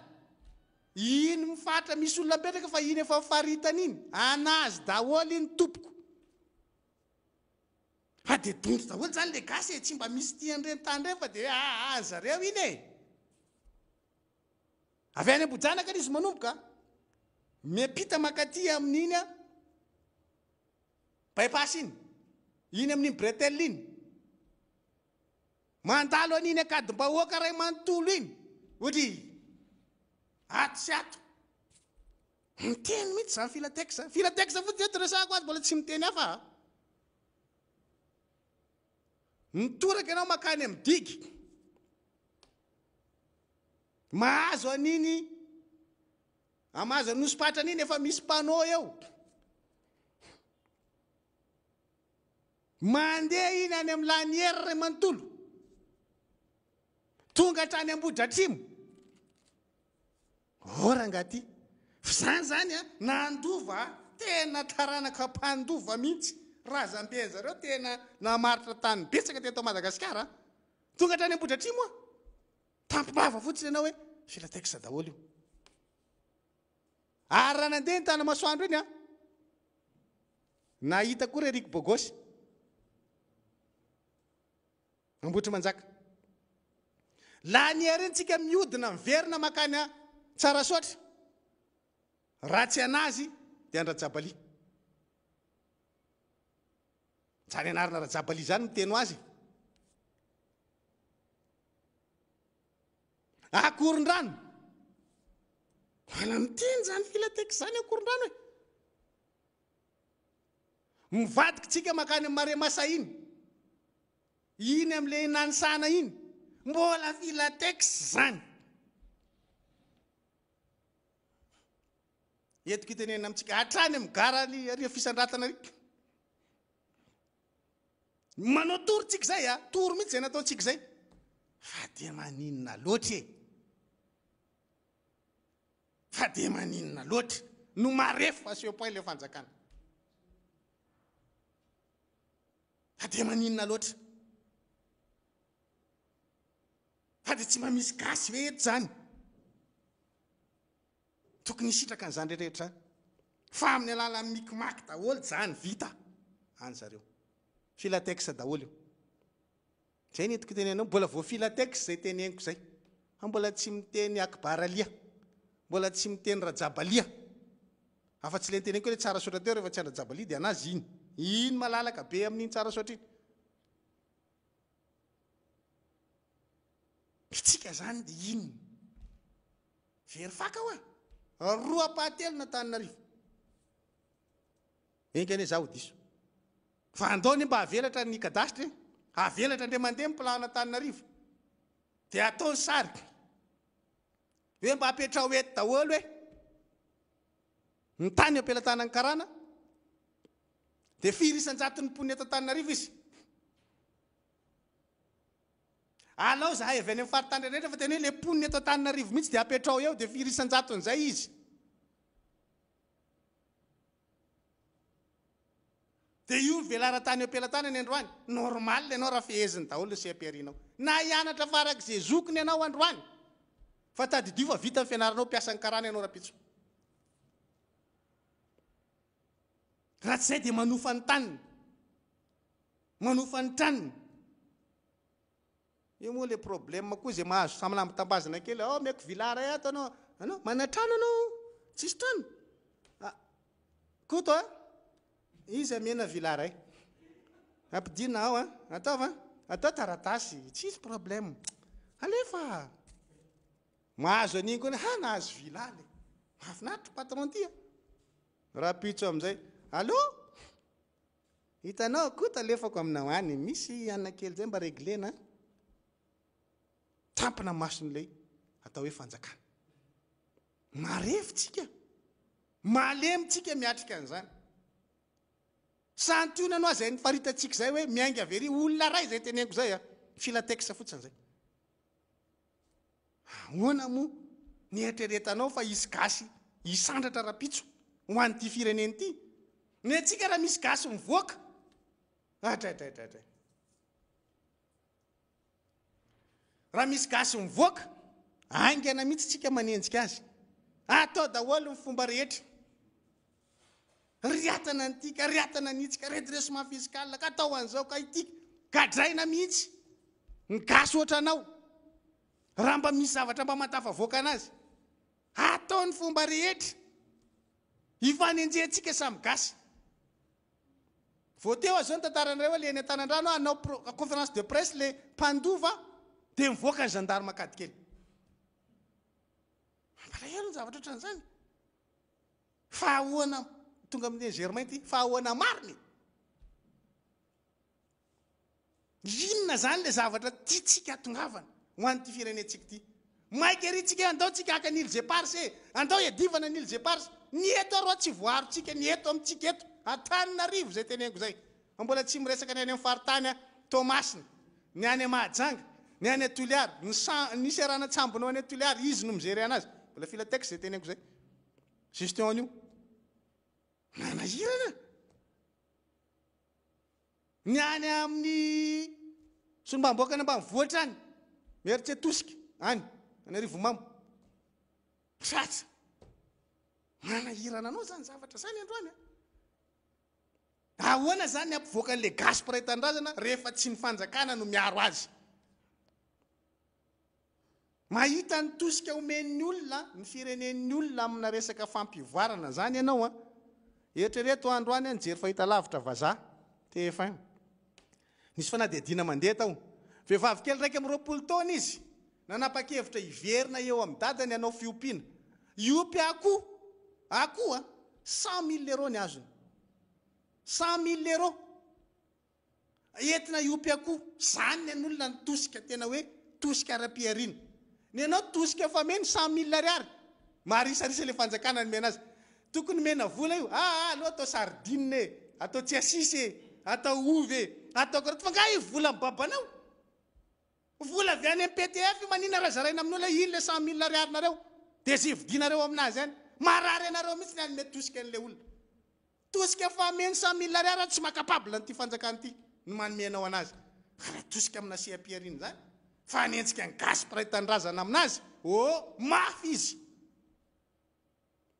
retsy nefa etsy an-daniny zay miliba mifanananao normal tsika rangara taraiky aza miteny aminazy fa manino tsika ny taraiky aza miandry banque mondiale wa aza miandry FMI hanosika anao fa nitoetsainao mihitsy aloha ny amboary hoe mifanosy aloha tsika samy gasy zay vao atosiky ny olona tsika ary tsy mifanosika au contraire tsika mifamotika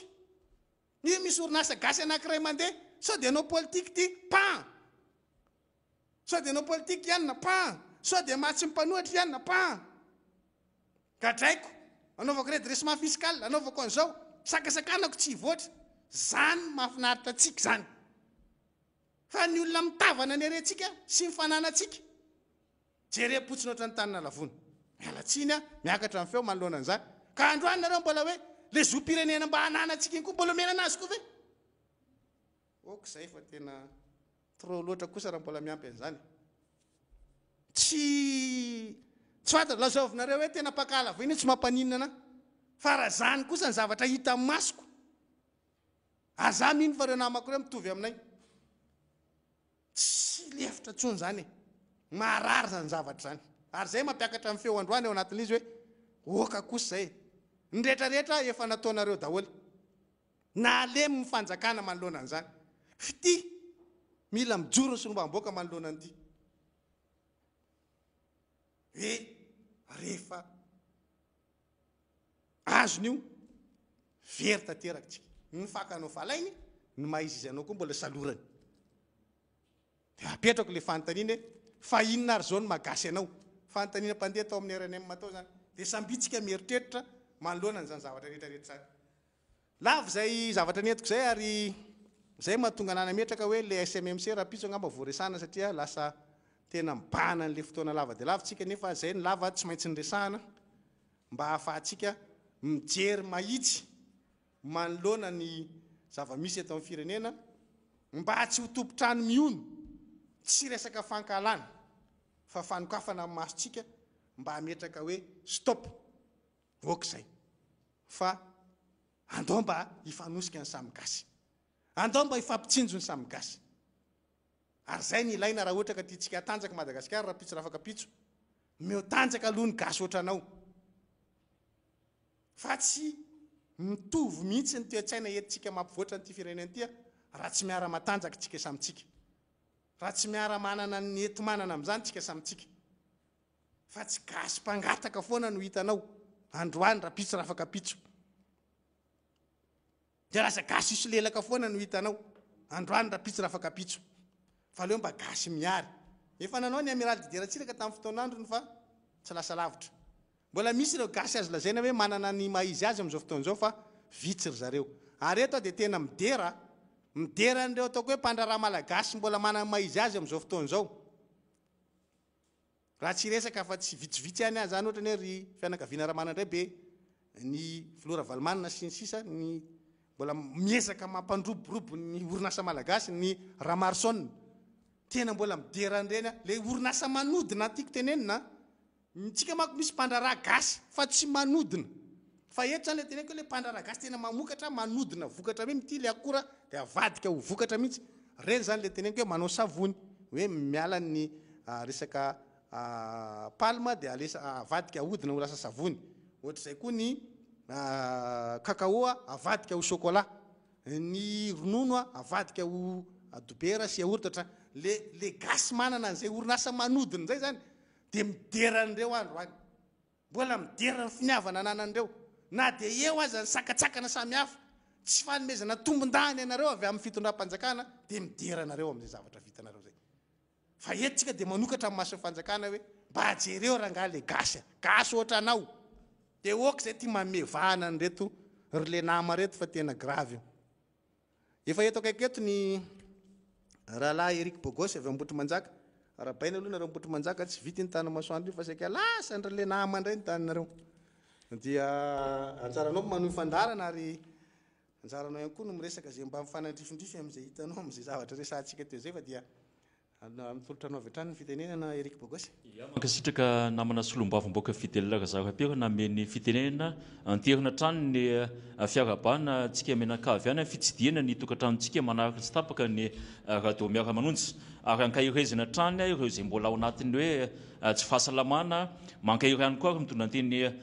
fampiononana ho an'ny fianakaviana izay manamaty amin'izao fotoan'izao nafonja dia nafonja ary betsaka ny tsara ho fantotritsika tamin'izay ny hoe fitondrany namana solombavomboaka ny amin'ny hoe teti-bola sy ny azo atao hoe ny tany croissance économique izay tsara toerana mihitsy izy ireo na iretsika an'izay satria dia eo anivon'ny assemblée nationale eo anivon'ireo anteny mirarotota moa ny hoe mikirakira sy ny hoe mifandresy lahatra amin'izany hoe teti-bola hitanana ny raha-pirenena izany. Ny tiako hanomboana ny adihevitra angambany dia ny hoe ny firenena anisan'ny mandroso ary anisan'ny hoe manana maizy azy ny mitazona ny fomba, ny mitazona n'ilay faka amin'ny antson'ny namana solombavim-baoaka teo, le mitazona mahainao anao mihitsy amin'ny lafiny rehetra, na ny kolotsaina io, ny fomba amam-panao io, ny fiteny io, ary indrindra moa izany hoe ny fiarovana ny tanybe honenanao zany. Ny mampalahelo ao anatiny moa amin'izao fotoan'izao dia ny hoe ny vahiny ray no mitady anjakazaka, satria toa ohatrany tsy mba taratra ao anatin'le fitondram-panjakana, zany hoe fiarovana ny tanybe na le tanin-drazana amin'ny ny atsotsika azy teo zay. Manerina ao anatiny raha sanatry izay tokoa no isy atsoatsy ny hoe na le rasinanao azy na le identiténao mihitsy zany mahainao anao, mahagasy anao mihitsy no sanatry very atsoatsy hitantsika fa tena ho tandondomondoza ary loza hiatra amintsika menakavy mihitsy satria ny zavatra mahazo ny firenena azy efa tsy tambo saina, efa tsy takatry ny saina eritreretina tsoa mihitsy noho n'inona noho izay le fanomezana vana sy ny fanomezana tombon-dano an'ireo mpisehatra vahiny na lereo eritreretina ho investisseur. Kanefa raha le fomba amam-panao mahazatra antsika eto ilay arony no mitarika antsika amin'ny fahalovana ohatranke fahalovana mihitsy, satria tsy misy karana miasa amina domaine, tsy misy karana topographe zany eto fa gasy, ary gasy ohatra antsika ihany, gasy manam-pahefana ohatra antsika ihany no manome an'izany tombon-dano sy manome vana an'ireo azo hoe mpanjanaka vahiny amin'ny endriny vaovao ireo. Raha ny ara ekonomika moa ny resahana teo tsy hiditra amin'ny intsona satria efa novalapatra lava be, fa hitantsika taratra mihitsy amin'ny andavanandrom-piainantsika eto tsy sanatry ny vava-manenjika ny sehatra asa informel, fa noho le fanitsakitsahanao kosa sy le fanaovanao antso-jain'ny sehatra asa formel, ny fanakatonanao an'ireny orinasa gasy, ireny fanaovanao antso-jay amina resaka zavatra hafa amina orinasa gasy ireny, dia manjaka be ary mahazo vana izay sehatra asa informel izay. Dia isika ihany ny fahametsiny ary izay ozy ako ny ahitana taratry ny fantatra amin'ny firenena anankiray, dia ny fitombon'ny mpivarotra ao anatiny, ny fitombon'ny tsenan'asa informel ao anatiny, any ka amin'izao fotoan'izao raha mandinika tsara isika dia lasa mpivarotra lasopy daholo isika menakavy. Tsy ampy iray metatra kory dia mpivarotra lasopy anaty vilany, tsy ampy iray metatra dia mpivarotra akoho masaka anaty koveta, tsy ampy lasa mpivarotra daholo mihitsy. Asa mba firisan-jatony amintsika amin'izao fotoan'izao mba manontany ny fitondrana. Ianareo le miteny hoe tratra ilay ezaka ataonareo, mieritreritra anareo tena mbola mety foana le fitantanana, mba firisan-jatony malagasy moa bankabla amin'izao fotoan'izao. Fa miteny fa isaina amin'ny ratsan-tanana na ilay klasy moyenne afaka nanao an'izany teo aza tsy misy tsony. Ary ny antsoantsony namana hoe mbary sao fa tafahoatry ny mety ty, tsy ahitanao an'izany klasy moyenne izany tsony, nefa raha tsika dia mpivarotra composé sy lasopy daholo, ka asa hoe izany ve natao hoe fandrosoana. Ny fianaran'ny zanakitsika vao nitondrana fanamarina teo na ho tafita azy dia tsy hanana fahafahana hoe hiantsehatra mihitsy, tsy hanana fahafahana mihitsy ny hoe ilay fianarana natao no entina hiatrika asa na hoe enao mihitsy no manangana micréer an'izany société ho anao manokana izany, satria ilay tosika tsy misy dia inona ny zavatra iseho? Ho piasa trano io, ho piasa amina société io, ho piasa be dia be. Fa ny mampalahelo dia ireo tsy maintsy mbola azo vany ihany ary ny zava-doza dia tiany hoe ilay firaisana tsy kombakomba mihitsy, mba firy ny malagasy nanana olana tamina resaka tany zany amin'reto karana reto, fa tsy maintsy izy mandresy satria misy ambadika ao, misy foana ny manohana azy ao, ary misy mihitsy azy mahasamana gadra mpiray-tanindrazana. Amin'izao anatina areto mandripaka izao moa dia mbola misy ihany ahitantsika taratra zany hoe ady amin'ny samy malagasy zany, ary ny ao ambadika dia ilay karana resahana eto, ka tsy ny miara-manonja mihitsy sanatria ny vava ny hoe tsy tia vahiny, ny hoe manavakavaka tsy izany, fa le tenin'ny solombavana boka teony hoe ilay zavatra ataon'ilay fanjanahana mivantana ataony mihitsy nefa tafaotrany mety. Angatsitrana moa isika izay mbola mifankaheriny amin'ny hoe tsy ekena ary ny amin'ny fijona mihitsy ny fahasahiana amin'ny teny mihitsy ny fahasehoana maneho mitondra profony hoe izao kosa le zavatra ny fampiresahana ty le zavatra ny tenenina. Za moa miteny foana amin'tiny hoe tsy fitavozavozana zany ohatrany tsy marina zany hoe mitavozavoza zany raha ohatrany tsy marina ilay hoe tsy mahay ohatrany tsy marina ilay hoe misy tsindry fa raha ny zava-doza miatra ny firenena amin'izao fotoana izao raha tsy resaka afa tsy mivaksiny ohatra androany ianao miteny hoe misy effet secondaire io tsy tokony hanafatra an'io tsika fa tokony dinihana tsara io ny apitsin'iny nefa hoe ianao mihitsy no manafatra an'ilay izy ary ny tompony andraikitra voalohany moa amin'ny antsony namana teny hoe nanao tarodositra satria tsy te hiverina amin'ilay teny nataony ve hienatra ho azy ve ilay zavatra ny kabariana hoe tsy mety amintsika io ary tonga eto ary filohan'ny mpanohatra notsondromintsika amin'io voalohany ilay teny diso zay nefa firenena no entina fa tsy fokotany na fokotany aza tsisy anaiky an'izany hoe président fokotany iteniteny foana ve nga dia olona tsisy asiny mihitsy ilay olona hoentinao nga dia tsy olona tondrombelona tsy manatsaina daholo ilay olona hoentinao fa zay nosy hoe raha le zavatra ny tenenao miconfirme an'ilay hoe ratsy io vaksiny io efa génocide nge zany ny zavatra iainana eto famonoana mivantana nge ary ankitso-po fa tsy izy zany hoe fitavozavozana zany tsy izahako no miteny an'izany fa ilay teninareo tamin'ny voalohany no hoe tsy mety amintsika io AstraZeneca io tsy mety amintsika satria io le misy risque mampicoagule mampivaingana raha mampivaingana moa izy fa tsy hoe mampivonto mampivaingana raha dia androany nefa nareo manafitra ary zao zava-doza ao anatiny ny miaramila sy ny zandary ary ny polisy tokony hiaro tany razana notsondromina amin'ilay izy voalohany raha misy marina le effet secondaire dia ahoana zany misy andreo miaro ny tanin-drazantsika miaro ny sisy tanitsika mbola misy miboto tafiditra tsokosoko mbola misy mivolamena maty moa ny caméra tamin'iny tafavoaka maika farasanatry ny fiainandreo no ahariska zany noho izay vaksiny ianareo no nyteny azy fa tsy mety io misy risque misy effet secondaire io dia ahoana izay le sao dia misy hevitra ambadika finosony zany zavatra ifampitondrana eto amin'ny tany sy ny firenena zany ny zava-doza ao anatiny ilay voaka rehefa nampahantraina ozy ahako fa tsy hoe mahantra raha ny arena amin'ny Madagasikara raha ny arena fantatra sy ny vola be azo ny fitondram-panjakana tsy tokony hahantra mihitsy zany voaka malagasy 9 tapitrisa fotsiny miaina anatin'ity tany be midadasika ity sy ny arena ao ambany tany na ambany ranomasina eny fa nanotoetrano reto amintsika azy mifanentana tsara mihitsy amin'ny fomba hoentina mampandrosana zany tany midadasika zany fa kosa ilay finiavana te hampandroso na le finiavana te hitondra le vaoka any amin'ny fivoahana malalaka ao anatin'ny fiainana zany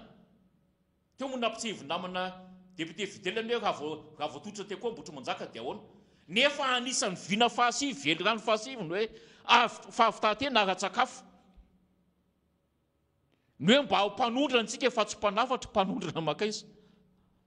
tambary no totofanao nefa nao milaza fahanondrana vary tambary nefa no totofana izay vao nampatsahivy ny banque mondiale misy tao anatin'ny mémorandum économique eny hoe marefo dia marefo ny Madagasikara amin'ny ara-tsosialy amin'ny fambolena indrindra fa amin'ny fambolem-bary ary io no namafisiny hoe tokony atosika mafy be ny ao anatin'ny fampianarana ao anatin'ny kapitaly humain zany ny tokony jerevana manokana fa netsika ny mifanohatra amin'izay ohatran'izany mihitsy aza tsy hita taratra ao anatin'ny loi de finance ny ara-tsosialy mbahoaka mihitsy fa zavatra hafa ny priorisen'ny fitondram-panjakana ny angetsangetsana andavanandrom-piainany fa tsy no anao vaoaka malagasy koa ahoaka etsy raha ho anao moko maninona fa hatreto aloha tsy mbola hitantsika taratra mihitsy roa taona mahery sady zay ny lasa mitra ny 2022 efa propagande ary efa fampanantenana indray koa no avy dia mandritra ny 5 taona zany tsika iaina ao anatin'ny fampanantenana iaina ao anatin'ny fampelezan-kevitra iaina ao anatin'ny fanjakazakana ary iaina ao anatin'izany famoretana na ara-tsaina na ara-batana mihitsy azy toy no mahazo andreo namana maro samihafa.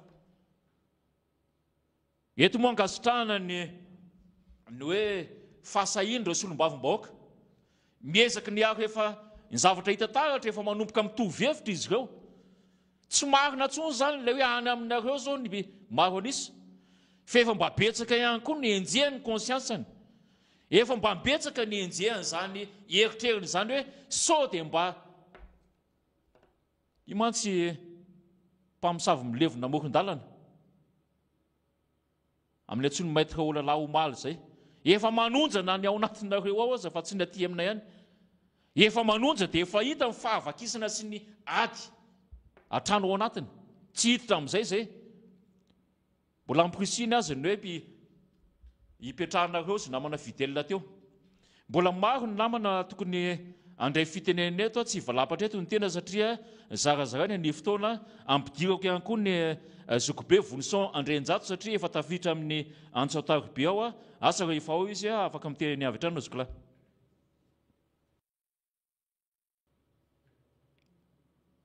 Miarahaba dokivary tratra izao asaramanitra izao ary dia ilazantsika miaraka fa masina ny tanindrazana. Omaly isika dia nilaza ny tokony siverenana andoharano izay antoka tokony hampandroso any Madagasikara sy Malagasy koa engany ho samy handroso asina avokoa isika menakavy amin'izao tonotaona alamady izao. Androany dia hanao fiction kely tamin'ny zavatra niainan'ny tenako isika koa ialako tsiny dia eny dia tanombohana. Izany hoe hanao angano arirarira. Ny angano araky ny heviny ara-baky teny dia hano no fototeny fototra, tsy dia fampiasa amina fomba fitenenana andavanandro io teny io fa rehefa tsy anampitrampotra toe-javatra mamirapiratra ny malagasy vao mampiasa azy io. Manganoana ny dikany rano madio be, espace na lanitra na maso réduction de l'espace no ambara fa manganoano amin'ny fitenenana malagasy. Ny arira ny dikany dia avy amin'ny teny fototra ary ine amin'ny teny frantsay. Ny ra dia tovina ny raikitra tamin'ny ray izany teny sanskrit razanina izay nahary tongotra aman-tanana na rain'ny ray be. Izany hoe ny angano arirarira no heverina fa fiction dia filazana amin'ny fomba madio ny voahary manodidina mba tsy ho very eto amin'ny tontolo iainany ny vahoaka malagasy. Araka ny nambarako teo dia hanao fiction angano arirarira isika izao maraina ny voalohany volana alamady izao. Ny taona 2024 volana janvier 2020 ny anina teo ambony Vatomasina ny filoha vaovao Hery Martial Rajaonarimampianina Rakotoarimanana. Ny Vatomasina izay nozimbazombain'ny Sinoa manamboatra ny kianja Barea etsy an-tanimbarinan-drinina Mahamasina raha ny fijery azy amin'izao fotoana izao. Nitoky promesse nataon'ny président Hery Rajaonarimampianina teo ambony Vatomasina nefa tsy nisy napatsiahy mihitsy dia ny hanangana trano ho an'ny mpiasa malagasy indrindra ny mpiasam-panjakana. Na dia najoro mihitsy aza tamin'izany fotoana izany ny ministère d'État auprès de la présidence en charge des projets présidentiels. herinandro taorian'ny fianianan'ny filoha Erajonary Mampianina dia nikasa hanolotra fitaovana ho an'ny fitandronan'ny filaminana tany Nosy be Eliville ny filoha Erajonary Mampianina. Ny tenako no nanatitra ny fiara 4x4 sy ny moto maromaro ny aloha lalana ny délégation présidentielle tany Nosy be Eliville. Ny gouvernemanta moa dia mbola ny gouvernemanta ny Homer Belgique no nanao ny fampidoban-draharaha tamin'izany fotoana izany. Ka i Niasin'Andriamanjato no nitsahana ny ministéran'ny tourisme satria lany ho député Jean-Marc Sarakotomamonjy. Niasin'Andriamanjato tamin'izany fotoana izany no ministry ny posta sy ny fifandraisan-davitra. Ny fampiresahana tamin'izany fotoana izany fa tsara raha angatahina amin'ny filoha Erajonary Mampianina voavoafidy ny toeran'ny PDS n'Antananarivo renivohitra. Dia efa nanao démonstration de programme ny tenako tamin'izany fotoana izany. Kanjo akory ny agagako raha ny antso ny tenako ny filoha vaovao Erajonary Mampianina fa vao notapahany filan-kevitry ny ministra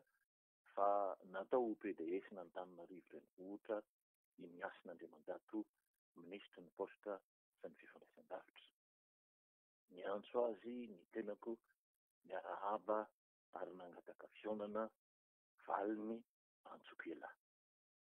Ny andro ny tenako fagasy zatra miforotra.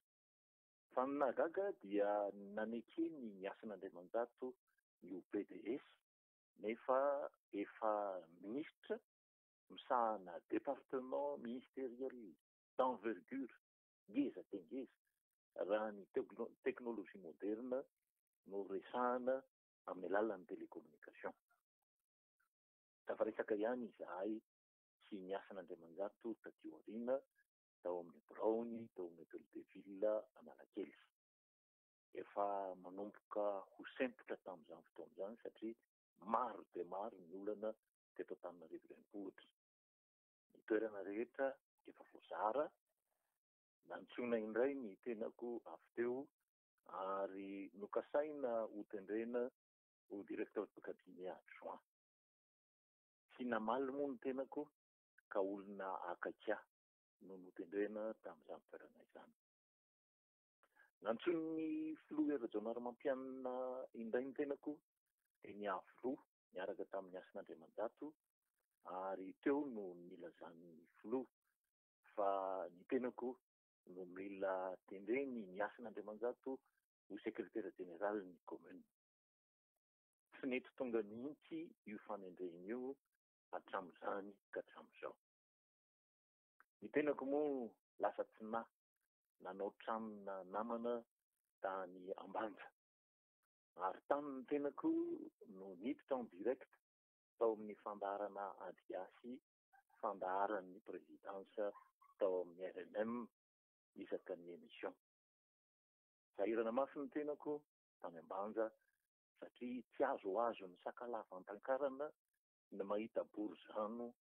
manitsaka ny taniny. Tsy fanomezan-tsiny mihitsy izany satria tantaran'ny firenena no tena antony na tonga izany fony andro nadama voalohany nanao ny réunification ny Madagasikara, izay no heviny anankiray, fa ny heviny faharoa dia hégémonie mairina. Karana no tena nandray ny tenako tany an-toerana ary lasa namako be nanampy mihitsy aza taty aoriana. Ny zanatany moa dia milokalokany mihitsy fa lehilahy io raha tafapetraka herinandro eto Ambanja. Ny tsy hain'ny zanatany tamin'izany fotoana izany dia manana ila avy any Ambanja ny tenako. Ny dadaben'ny dadako no gouverneur'ny province Majunga tamin'ny andro nadama voalohany miaramila folo voninahitra. Province Majunga moa tamin'izany fotoana izany dia Igego sy Majunga mitambatra ary Ambanja no renivohitra.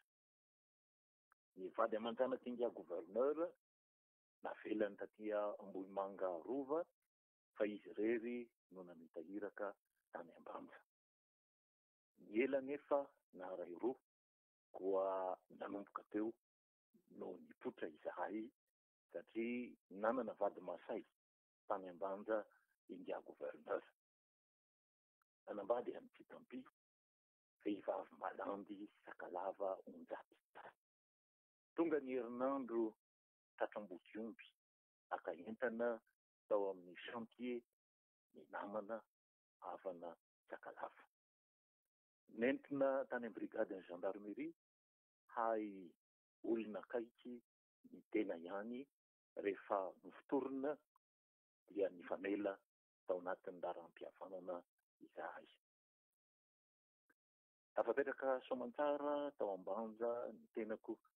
mandra-panendrena azy ho minisitra tamin'ny andron'ny président Eri Rajaonarimampianina. Tao Ambanja moa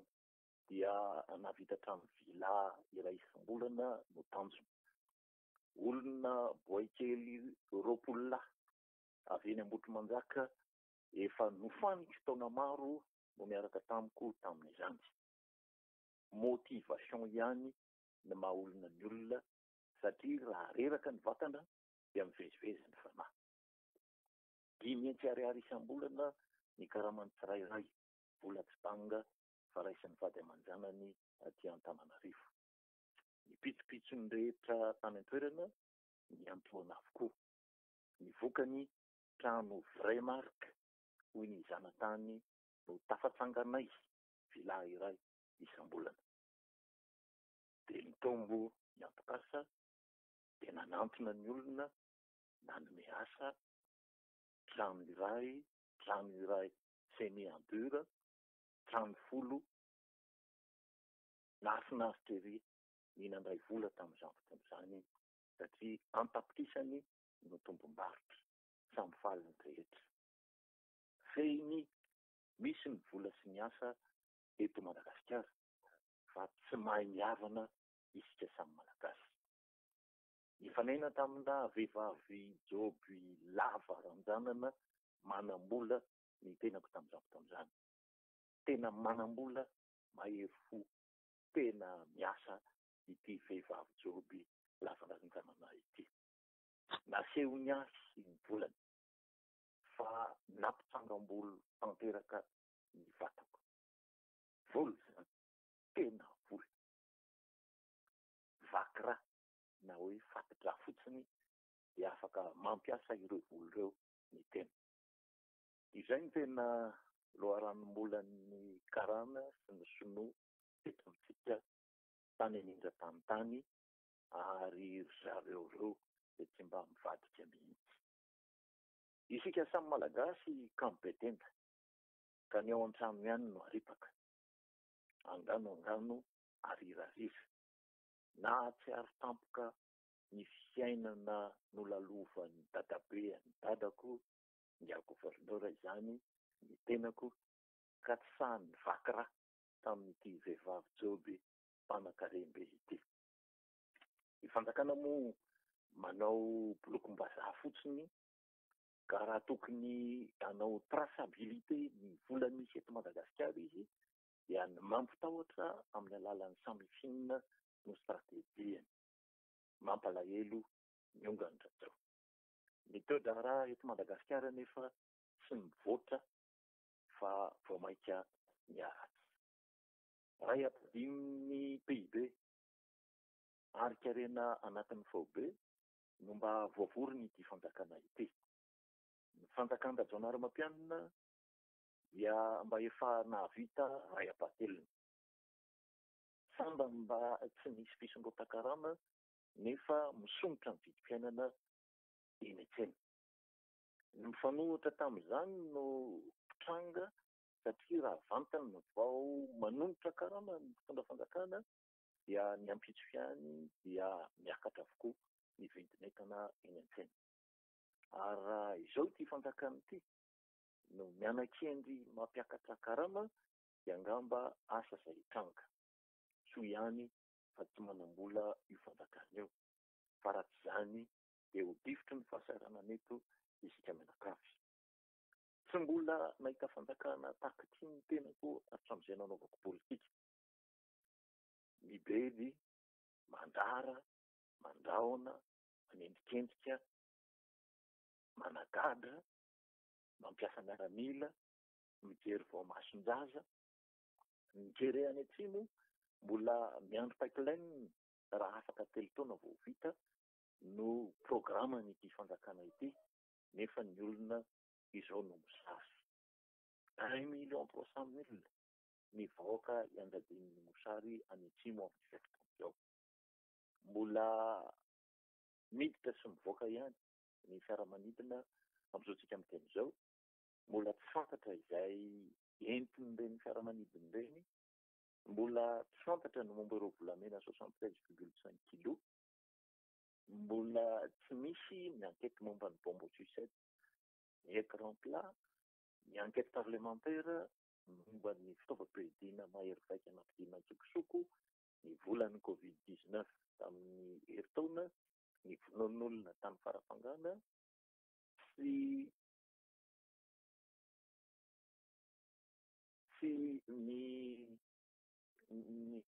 tsy mazava ny fanomezana ho an'ny sinoa ny plateau continental sud, tsy mazava ny momba ny toby fitrandrahana volamena any Betsaiky sy Daraina sy ny fanamboarana ny lalana any RN5 Ambilobevoemary. Tsy mazava ny momba ny Tsimororo, tsy mazava ny hevitry ny fanjakana amin'ny resaka vaksiny Covid-19, tsy mazava ny momba ny orinasa farimalagasy, tsy mazava ny EUM. Nefa raha ny enquête nataon'ny COFAS,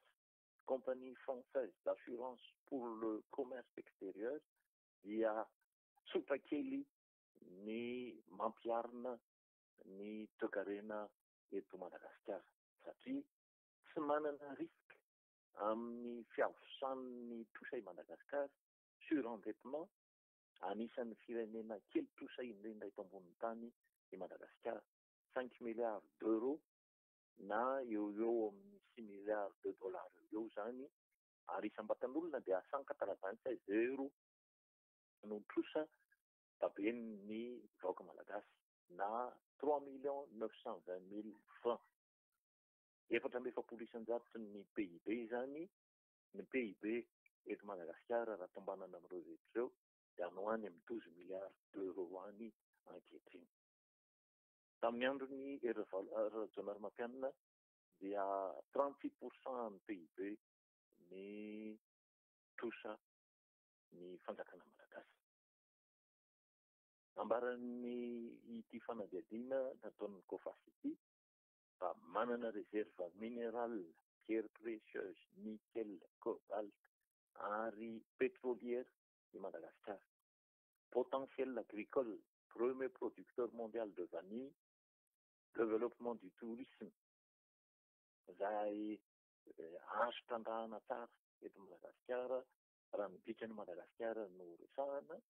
mahazo ny fanohanan'ny bailleurs de fonds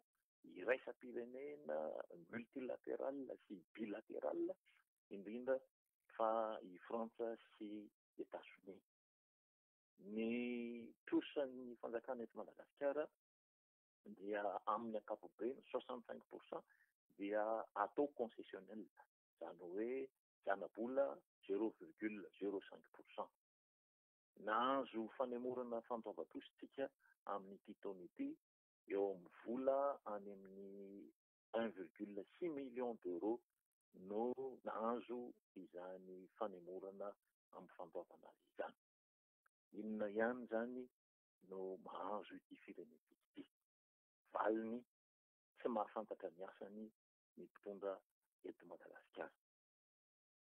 Tapitra ny fiction, angano arirarira, izay indray aloha ny kely fantatra tamin'izao maraina izao amin'ny manaraka isika manao misimisy veloma tompoko. Tompoko lasy, tompoko vavy, miara-miaino, miara-manonja. Fifaliana landava no afahanay miona aminareo. Mitafa ary midinika ary manambara ny zavatra misy tena iainan'ilay malagasy. Takitaky ny ahoana no mahatonga an'ilay malagasy ho tratra mifanitrana sy traparana eran'izao tontolo izao. Efa nitany sainy namana teo ny zavatra misy ritra amin'ny fitantanana ny firenena. Zavatra anankiray tsikaritra tato ato a maly androany tamin'ny herinandro. Raha tamin'ny herinandro ndresahana dia ohatrany taitra be nahitany tao amin'ny BNJC. Zany hoe reto miany loza katastrofika reto. Nianjy vony jeneraly nangataka fa tsy misy mety mba tongava zay anome mba ho zarainy. Gaga ny tena. Ao anatin'ny teti-bolam-panjakana nefa misy budget natokana ho an'izany. Raha ny loza ny anjera sy ny fanampiana tany velana nandritry n'izay taona maro zay, tsy haitenenina intsony. Maro izy ireny. Fa ny fomba fizarana zay le tenenenay foana hoe le tatitra sy ny raporo hoentina nazavana ny zavatra ny zaraina sy ny zavatra tonga. Tamin'ny herinandro nisy filazana nefa tonga indray ny vary ray sambo a 1000 tonnes nomeny karana. Karana ny resaka. Dia me ihany ny tena. Dia tokony fantatra hoe akaiza makany aninona daholo reo vary reo a. Fa tamin'ny roa taona izy adino fa nisy koa hoe naterina tany Dego ho zaraina ho aterina ny atsimo. Fa tsy hita teny an-dalana koa zany a ary tsy fantatra nalehany. Fa izay indray tamin'ny roa taona tsy milaza ny hoe ho an'ny loza vao tamin'le rano be fa ho zaraina hatrany Ambatondrazaka fa tsy fantatra l'izy nakaiza. Ho anao mpiray-tanindrazana amiko miaina amin'ny fijaliana. Raha nitodika anao omaly ny henonay fa hoe any atsimo ny filoha mambahoaka, ny zara, ny tokana, reto an'izay na fitaovana enti miasa anaovan-dalana. Efa nentinay Andriamatoa filoha, efa nentinay tao amin'ny Assemblée nationale io zavatra io. Fa aloha mba atao le jery zay le teneniko hoe manaova an'le fitohizan'ny asa-mpanjakany.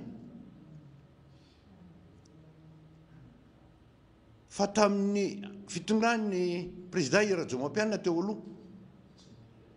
sendra tany Tomasina ny tena tamin'izany nahitandreo an'izay tsy haiko intsony mihitsy fa feno ny poro avy amin'ny Koreana. Tabatabainay a teo amin'ny zaraina ahoana ny anaovana an'ireo. Dia mazava ny tenin'ny Koreana fa ho zaraina ny distrika anaovana an'ireny anamboarana an'ireny lalana tratran'ny cyclone sy tratran'ny tondra-drano ireny ireo fitaovan'ireo. Vao tonga ianareo tao amin'ny fitondrana dia ireo ny zaraina. Satria tsy nanana fitaovana entina ringa governerisana. Raha tadidinareo fa vao alina ny metatra olala misaotra azy na ampatsiaro. Fa ireny fitaovana ireny nentina nananganana ny tranomboka tany Amboasary, tany Ambovobe. Dia tamin'ny fidiranay tao dia hoe ho zaraina nangatahana firenina ampiasaina ho andragova ampiasaina any amin'ny faritra. Raika amin'ny 50 nisan'ny bulldozer, raika amin'ny 50 nisan'ny tractopelle. Tao anatin'izany pôclin, niveleuse. Hatramina compacteur raha tao anatiny. Efa tamin'ny 7 reo a. Fa tateo aoriana zay le oeraoeranareo dia tonga hiafoloha omaly fakomaly fa ho zaraina fitaovana ny faritra anaovana lalana tsy haiko na 500 km izany. Zay le fiteny. Gaga ny tena sady talanjona hoe le 500 km amin'reto tsy hahita teo le fitaovana omena. Za tsy mbola resaka le siterina fitoman-drano any atsimo anankiray zaraina hoe aray ananany ny ainana tany amin'ny AES nge zany tamin'ny président Ravalomanana. Nahazo fitaovana be dehibe any tany atsimo menany ireny fa tao anatin'ny teteza mihitsy nanapitehanareo tanteraka an'ireo fitaovana rehetrarehetra nomeny Japonais ireny ho an'ny tany atsimo. Aloha lazay ny eto zany. Dia tonga indray ty nahazo dia ho zaraina zay dia ireo le fitaovana lalana inona no amboarina amin'reto fa tsy teny amin'ny afa-tsy nireny ereny 13 atao anaty budget mpanjakana nakaizy iny bitaka ny tany atsimo ary ny lalana ireny 13 mitovy amin'ny tany aminay Tanarivo mamy koa zany a natao tamin'ny président Ravalomanana efa vita ny européenne dolo ny tetikasa sy fambatsina fa potehana reo tamin'ny fanonganam-panjakana ireny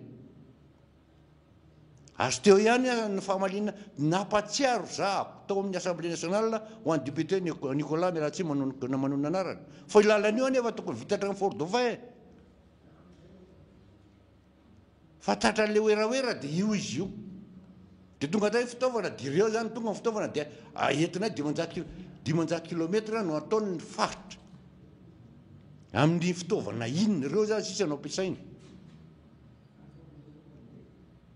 zaraina isaky ny distrika fa ito mba miteny zany avy any aminay amin'ny resaky tasy nakaiza mba atao aminay ary izy adiny fa raha omeny ireo fitaovanareo iza ny antoka amin'ny gasoil iza ny antoka amin'ny mécanicien iza ny antoka ny fanajarinan'ireo fa tonga any reo dia atao cotisation ndray atsona le vahoaka vala amby 20 taona miakatra miantoka gasoil manao cotisation anaovandalana any aminareo any fokotaninareo zay sisa ny tetikasa ny fanjakana fa tsy nanana ny tetikasa ara-dalàna ohatran'ny olona rehetra hoe manana lohan-tena manovana zavatra hoe tsy maintsy vita ny lalana ohatran'izao ohatran'ny natao ny filoha Ravalomanana gagy ianao fa teto Antananarivo anga nisy an'izany miditry ato a aiza dino nanaovana any tamin'ny président Ravalomanana nanaovana io zay natonga hoe iny ty atao ndray fa vao tonga ny teteza midina entina teto mivazaha teny Andralanitra amboarina Andralanitra patati patata zao le fitaovana ny azadino fa samy nahitana zany mpiasa tao fivodrona rehetra nanao composte zany nanao terreau namidy zao ordure io ny voatety nisy machine ngeda be tao fa rava tamin'ny teteza mita tao anatin'izany any nentina nanamboarana ny ty angonina Antananarivo alehibe aziny tetika zany Melatsy fa manohana ny ministre Iadjo satria tsy tatony nanarina ny ordure Antananarivo ny tetitety mihitsy zany ministre zany a erana Antananarivo manodidina Antananarivo anarina ny ordure Antananarivo ny lavon'ny olona zany hatrany akady kely hatrany iny menavaratra iny taty atsimo ataterandrefana tsy nahazo tsisy olona nanaja an'izany tsy neken'ny olona zany fa le machine tasy efa lafo potika fanomezana tamin'ny japonais potika ho any Antananarivo renivohitra firiny tamin'ireny dia firika io ty menkoroianiny ty dia izy nikarakarany io hoe avita lalana tsakitsaky kilometra zay zany hoe resaka le izy zay le oeraoera atao zany a ny zara fa rehefa jereo ny an'izay ny zaraina dia reo zany le an'izay zaraina bulle tsy fanaovan-dalana ny napana ny tonga fa fitrandrahana anaovana hitandrahana vato sosy raha tsaiko reny no ampiasain'ny olona any avelany ary fa mijery ianao amin'ny télévision avy any ivelany dia reny no ampiasain'ny olona hitrandrahana volamena fa tsy fanaovan-dalana todikan'izany any nisorana be dia be ny namana teo fidèle honorable fidèle nany ny tanisa zavatra misy fa tsy zay any fa tsy adinonao aoka adinonao fa atao ambotro manjaka resaka tanamasanao saika atao dia ravo dia nampitaina anay aho hoe alefa mieritry atosika fa izy adino ho an'ny vahoaka any an-tanàna fa tsy tetika sy mpanjakana io fa andra lahy reto voatony namana fidely reto karaha reto daholo ny akabetsahany vo azo tamin'izany teny ambotro manjaka ho afinina ny amolitsy atosika mbitaka ny député Anarivo Mamo miaraka amin'ny mpitondra fanjakana atao amin'ny RT fa nahazo zavatra ngeda be zay anatsaranay fa Anarivo Mamo voalohany fa tsy tao anatin'ny eritreriny fa lafo amin'ny karama koa lasa ny karany tsy tamin'ny mpanjakana maninona raha nanana tetikasa ny fanjakana ka manana zany projet io tany ngeda be amina 300 tsy haiko sony ny hectara maro eo atsy eny fonenana azadino fa efa commune urbaine nge merci tosika e ary vahoaka mifanaretsaka aneo ary le tantsatoko mba nana voaizina fa raha nanana projet sy omena ny karana ny tany na omena ny avany velany ka io mabitaka atsika zany fa nahazo tanana vaovao dia faly arentsika député miaraka amin'ny fitonana voaniazo tao hoe hiezaka mihitsy ny député amoaka zavatra rehetrarehetra anohana ny resaka tany amena vahiny kiniara tato miaraka olona miaraka amiko mibitaka fa hoe anao tanana vaovao azy zany nikarana sy nikarana dia faly fa tsy manieritreretina inona reto olona mipetraka amin'ny tany amin'reto tany feta tany fotaka ny akabetsahany ny tantsaha nefa commune urbaine mananizy daholo manano maizy azy ireo fa maninona raha mba natao ny fanjakana hoe anao plan d'urbanisme mameritry atosy sika amboarina tsaratsara lalina mankafiniana io tany io dia anaovana plana tipa ohatry ny andafo ireny raha manana an'izay fanjakana nareo ihany manorona ny tranonareo fa ohatran'izao ny trano fa ny tany amin'ny malagasy ny tany amin'izareo ho an'ny vahoaka meritry atosy ny tany na anao any Arivamamy dia izay koa zareo mivahoaka ny tany fa iny olona manatsara ny tanàny ho zavatra moderna menao azy hoe tia plan ty mpanaovana ny trano eny mialatsiny fa zay ny natongako ny teny hoe eniko ny teny namana fidelina teo nafinaritra lizy ny tantara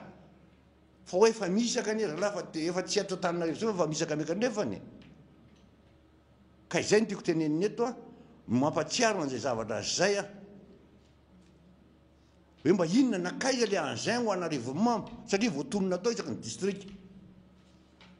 ary raha tonga Arivamamy koa dia izy anao ampiasan'ireo izy ny vahoaka ny zavatra tamin'ny fanjakana dia hoe ahoana ny fitaovana zavatra meny ny gazoaly anaovana lalana ny karamany mécanicien kojakojan'ireo fa nisy ange zany tamin'ny président Ratsiraka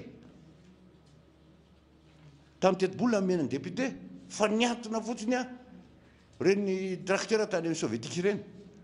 dia izay nay mbola satria ve mialatsiny hita izy fa lasa karazana fa mbola mpanolotra ny atao amin'ny président ty mambahoaka ty ny président Ratsiraka nita izy fa lasa karazana dia naveriny tany hoe mampanolotsaina azy dia nomeny an'io tetika io dia hoe zareo isaky aiza fitahana le vahoaka ary iza potehana fe meo le izy dia rehefa mahavita ianao dia manaova ohatra filoha teo aloha président Ravalomanana fa dia davana famatsim-bolana anaovana an'izao tsy maintsy vity tsy maintsy vity tsy maintsy vity menao le izy dia atao inona fotsiny dia jeren'ny olona fotsiny dia angatahana le vahoaka majinika akana gazoaly ho terena indray isaky mifokotana nanaovana ny lalana mpamanga hoe reto ny an'izay avany amin'ny BRGC nefa lazaina fa ny faritra amin'ny faritra ny matsinina dia majereo le lalana vita nandaninandro le vahoaka nefa vakitratra ny taona le vato fa tsy nahazo na ariary tosika fa mena na inona fa dia anjarana ny fokotany zao manao lalana amin'ny taombato vato avany Arivamamy taomina nakany ampamanga dia miraraka eo dia tao amin'le vahoaka isan'andro no mandeha tory le fokotany tsirairay ao anatin'ny commune Ampamanga ohatra n'inona ny atsaran'le lalana amin'izao fotoana izao ohatra n'inona ny vita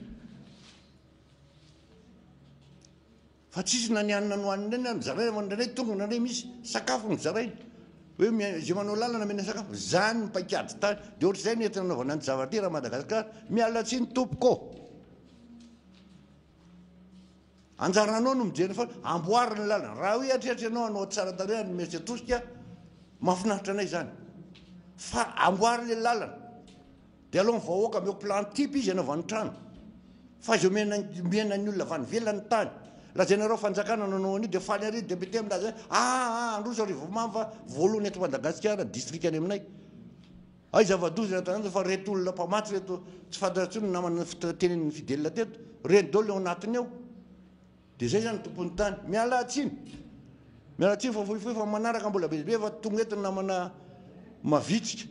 vavy tokany ty miara-manonjy tikatra efa tonga anao mametra ianitra zay ny tsy tantoko ny teny agnisaorako ny namana fidelina nitarika an'izay resaka zay mba ahafahana mamatsy na ny an-tanàna ny zava-misy hoe inona ny tetehany reto fanjakana reto izarana ny ty tany ty indray atolotra anao fitenenana metra sotra namana député ambanivohitra ary soratsika ihany koa izay namantsika rehetra izay nitondra ny fanehoan-keviny androany miarabantsika rehetra mbola manaraka an'izao fandarana izao ary kopakopa-tanana ho antsika rehetra zay any atrano any any ivelany any ana tomobile any any amin'ny birao any amin'ny toerana rehetra zay ahafahana mihaino an'ity fandarana miara-manonja aty. Somary lavalava ary somary mavesabesatra ny fandarantsika androany.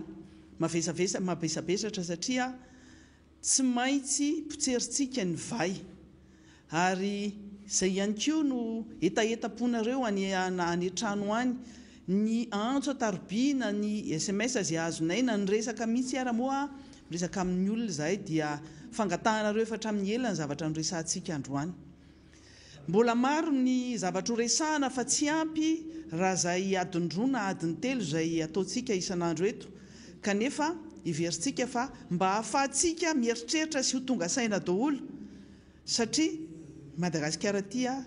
dia ny fony Andriamanitra ho amin'ny malagasy fa tsy fony ho an'ny vahiny. Raha ohatra ka vahiny eto zany dia ho resako tsara mihitsy ny zavatra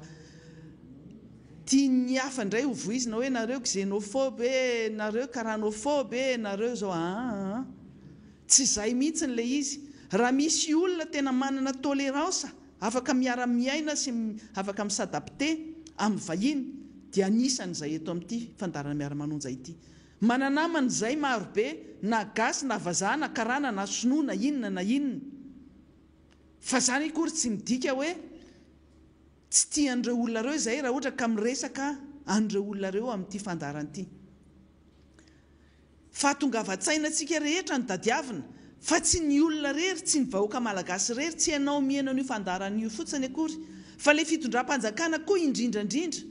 satria anjara ndraikiny zany. Ny olona anankiray raha ohatra ka te hiaina hiaraka amin'ny malagasy dia maka volony tany izy. Ohatra antsika raha mandeha mipetraka ny ivelany any manao on se fait tout petit, manao kelikely tsika, mifitsapitsaka tsika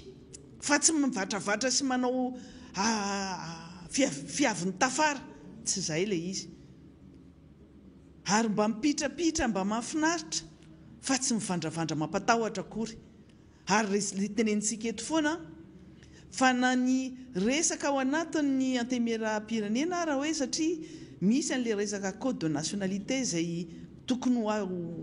andalo eo amin'ny antemeram-pirenena dia amintsika miteny izao aloha zany dia tsy hitanay ao anatin'le ordre du jour indray le izy fa nesorina aloha satria mila eritreretina tsara ary mila lalinina tsara aloha. Na izany zany misy code de nationalité tena hoe manontolo no jerena tamin'ny fotoan'androny tamin'ity taona ity tany amin'ny volana février tany izay nentina tany Anosy be izay nodinihana satria misy lalàna misy andinin-dalàna izay efa nilozan'ny toetrandro kanefa mila fandinihana lalina zany ny tena zavatra noresahana moa tao anatin'izay dia hoe ny fanomezana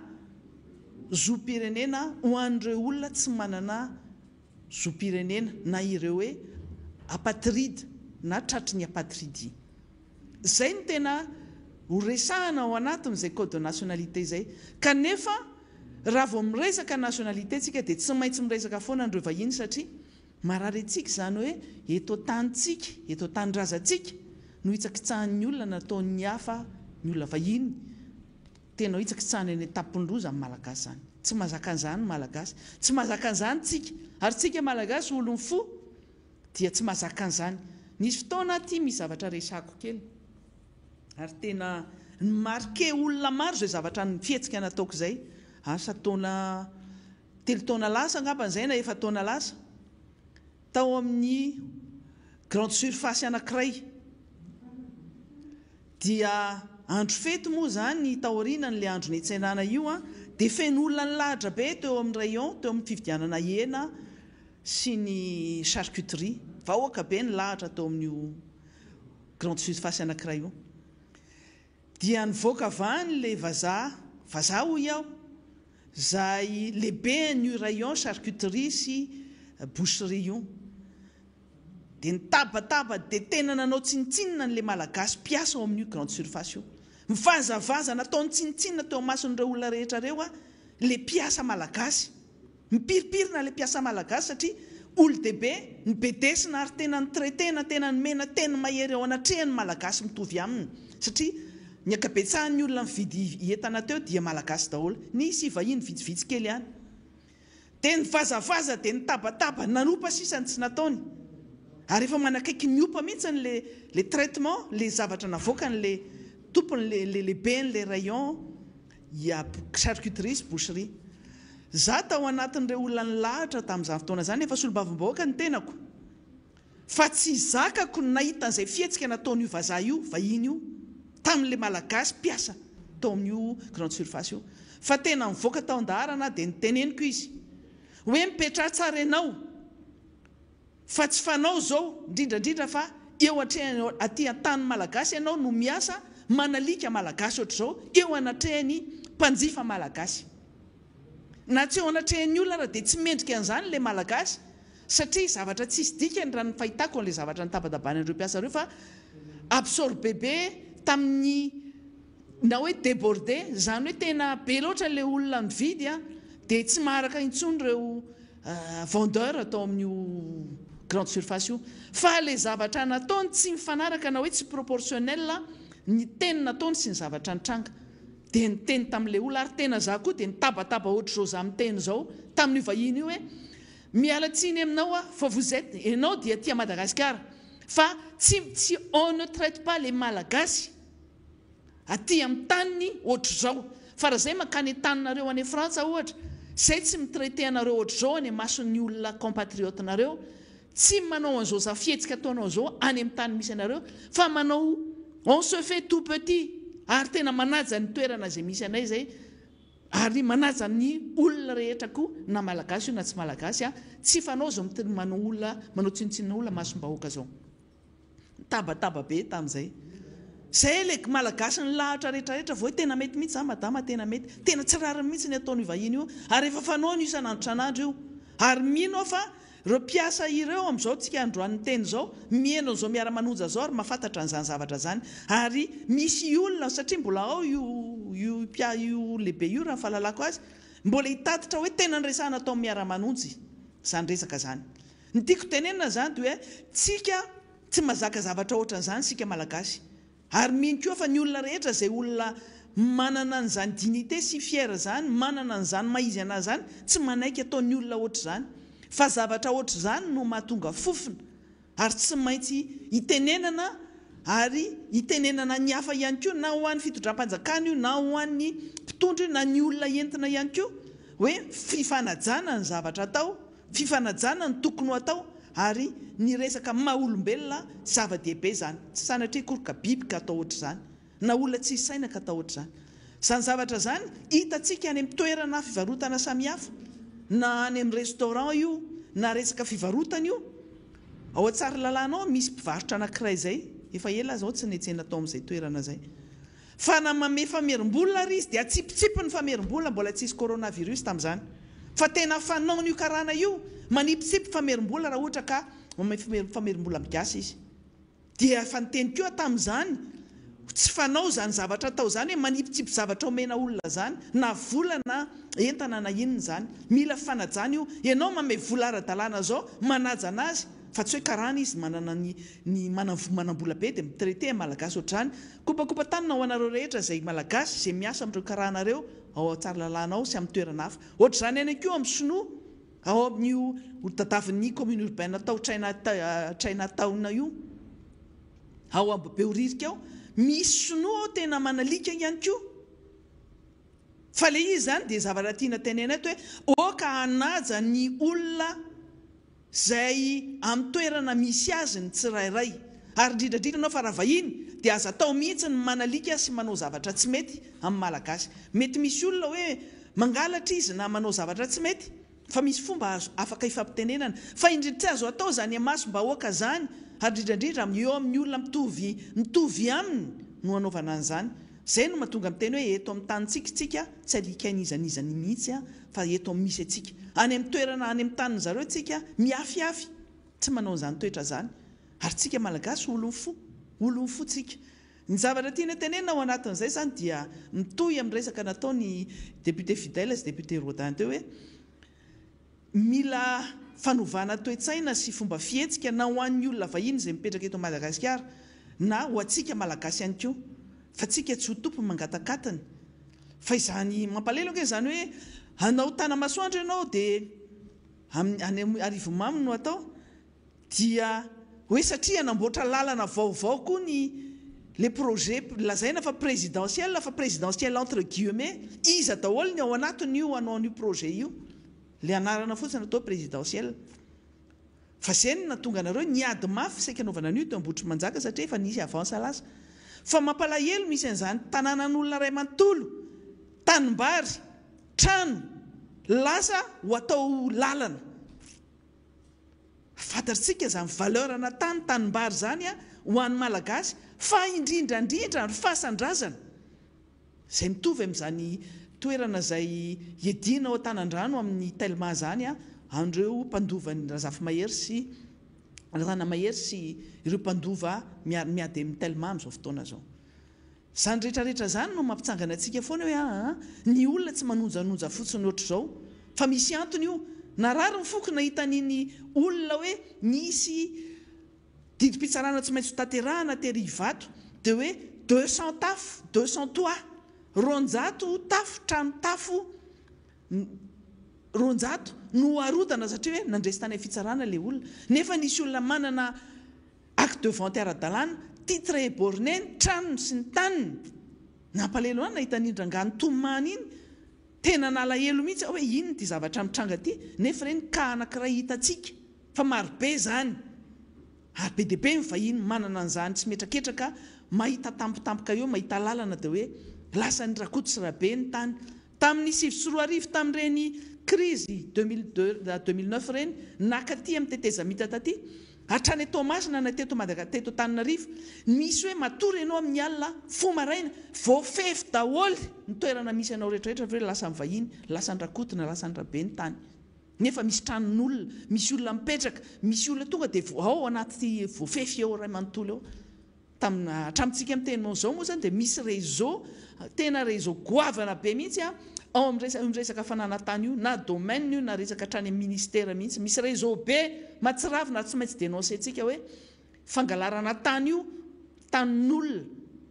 ary rehefa mianahana moa zany rehefa tsy manana an'le fahefana na mianahana koa matoritory le olona dia efa hitan'ny zareo iny amin'iny bypass iny grave be mihitsy ny fangalara-tany amin'iny misy réseau matanjaka be c'est tout un réseau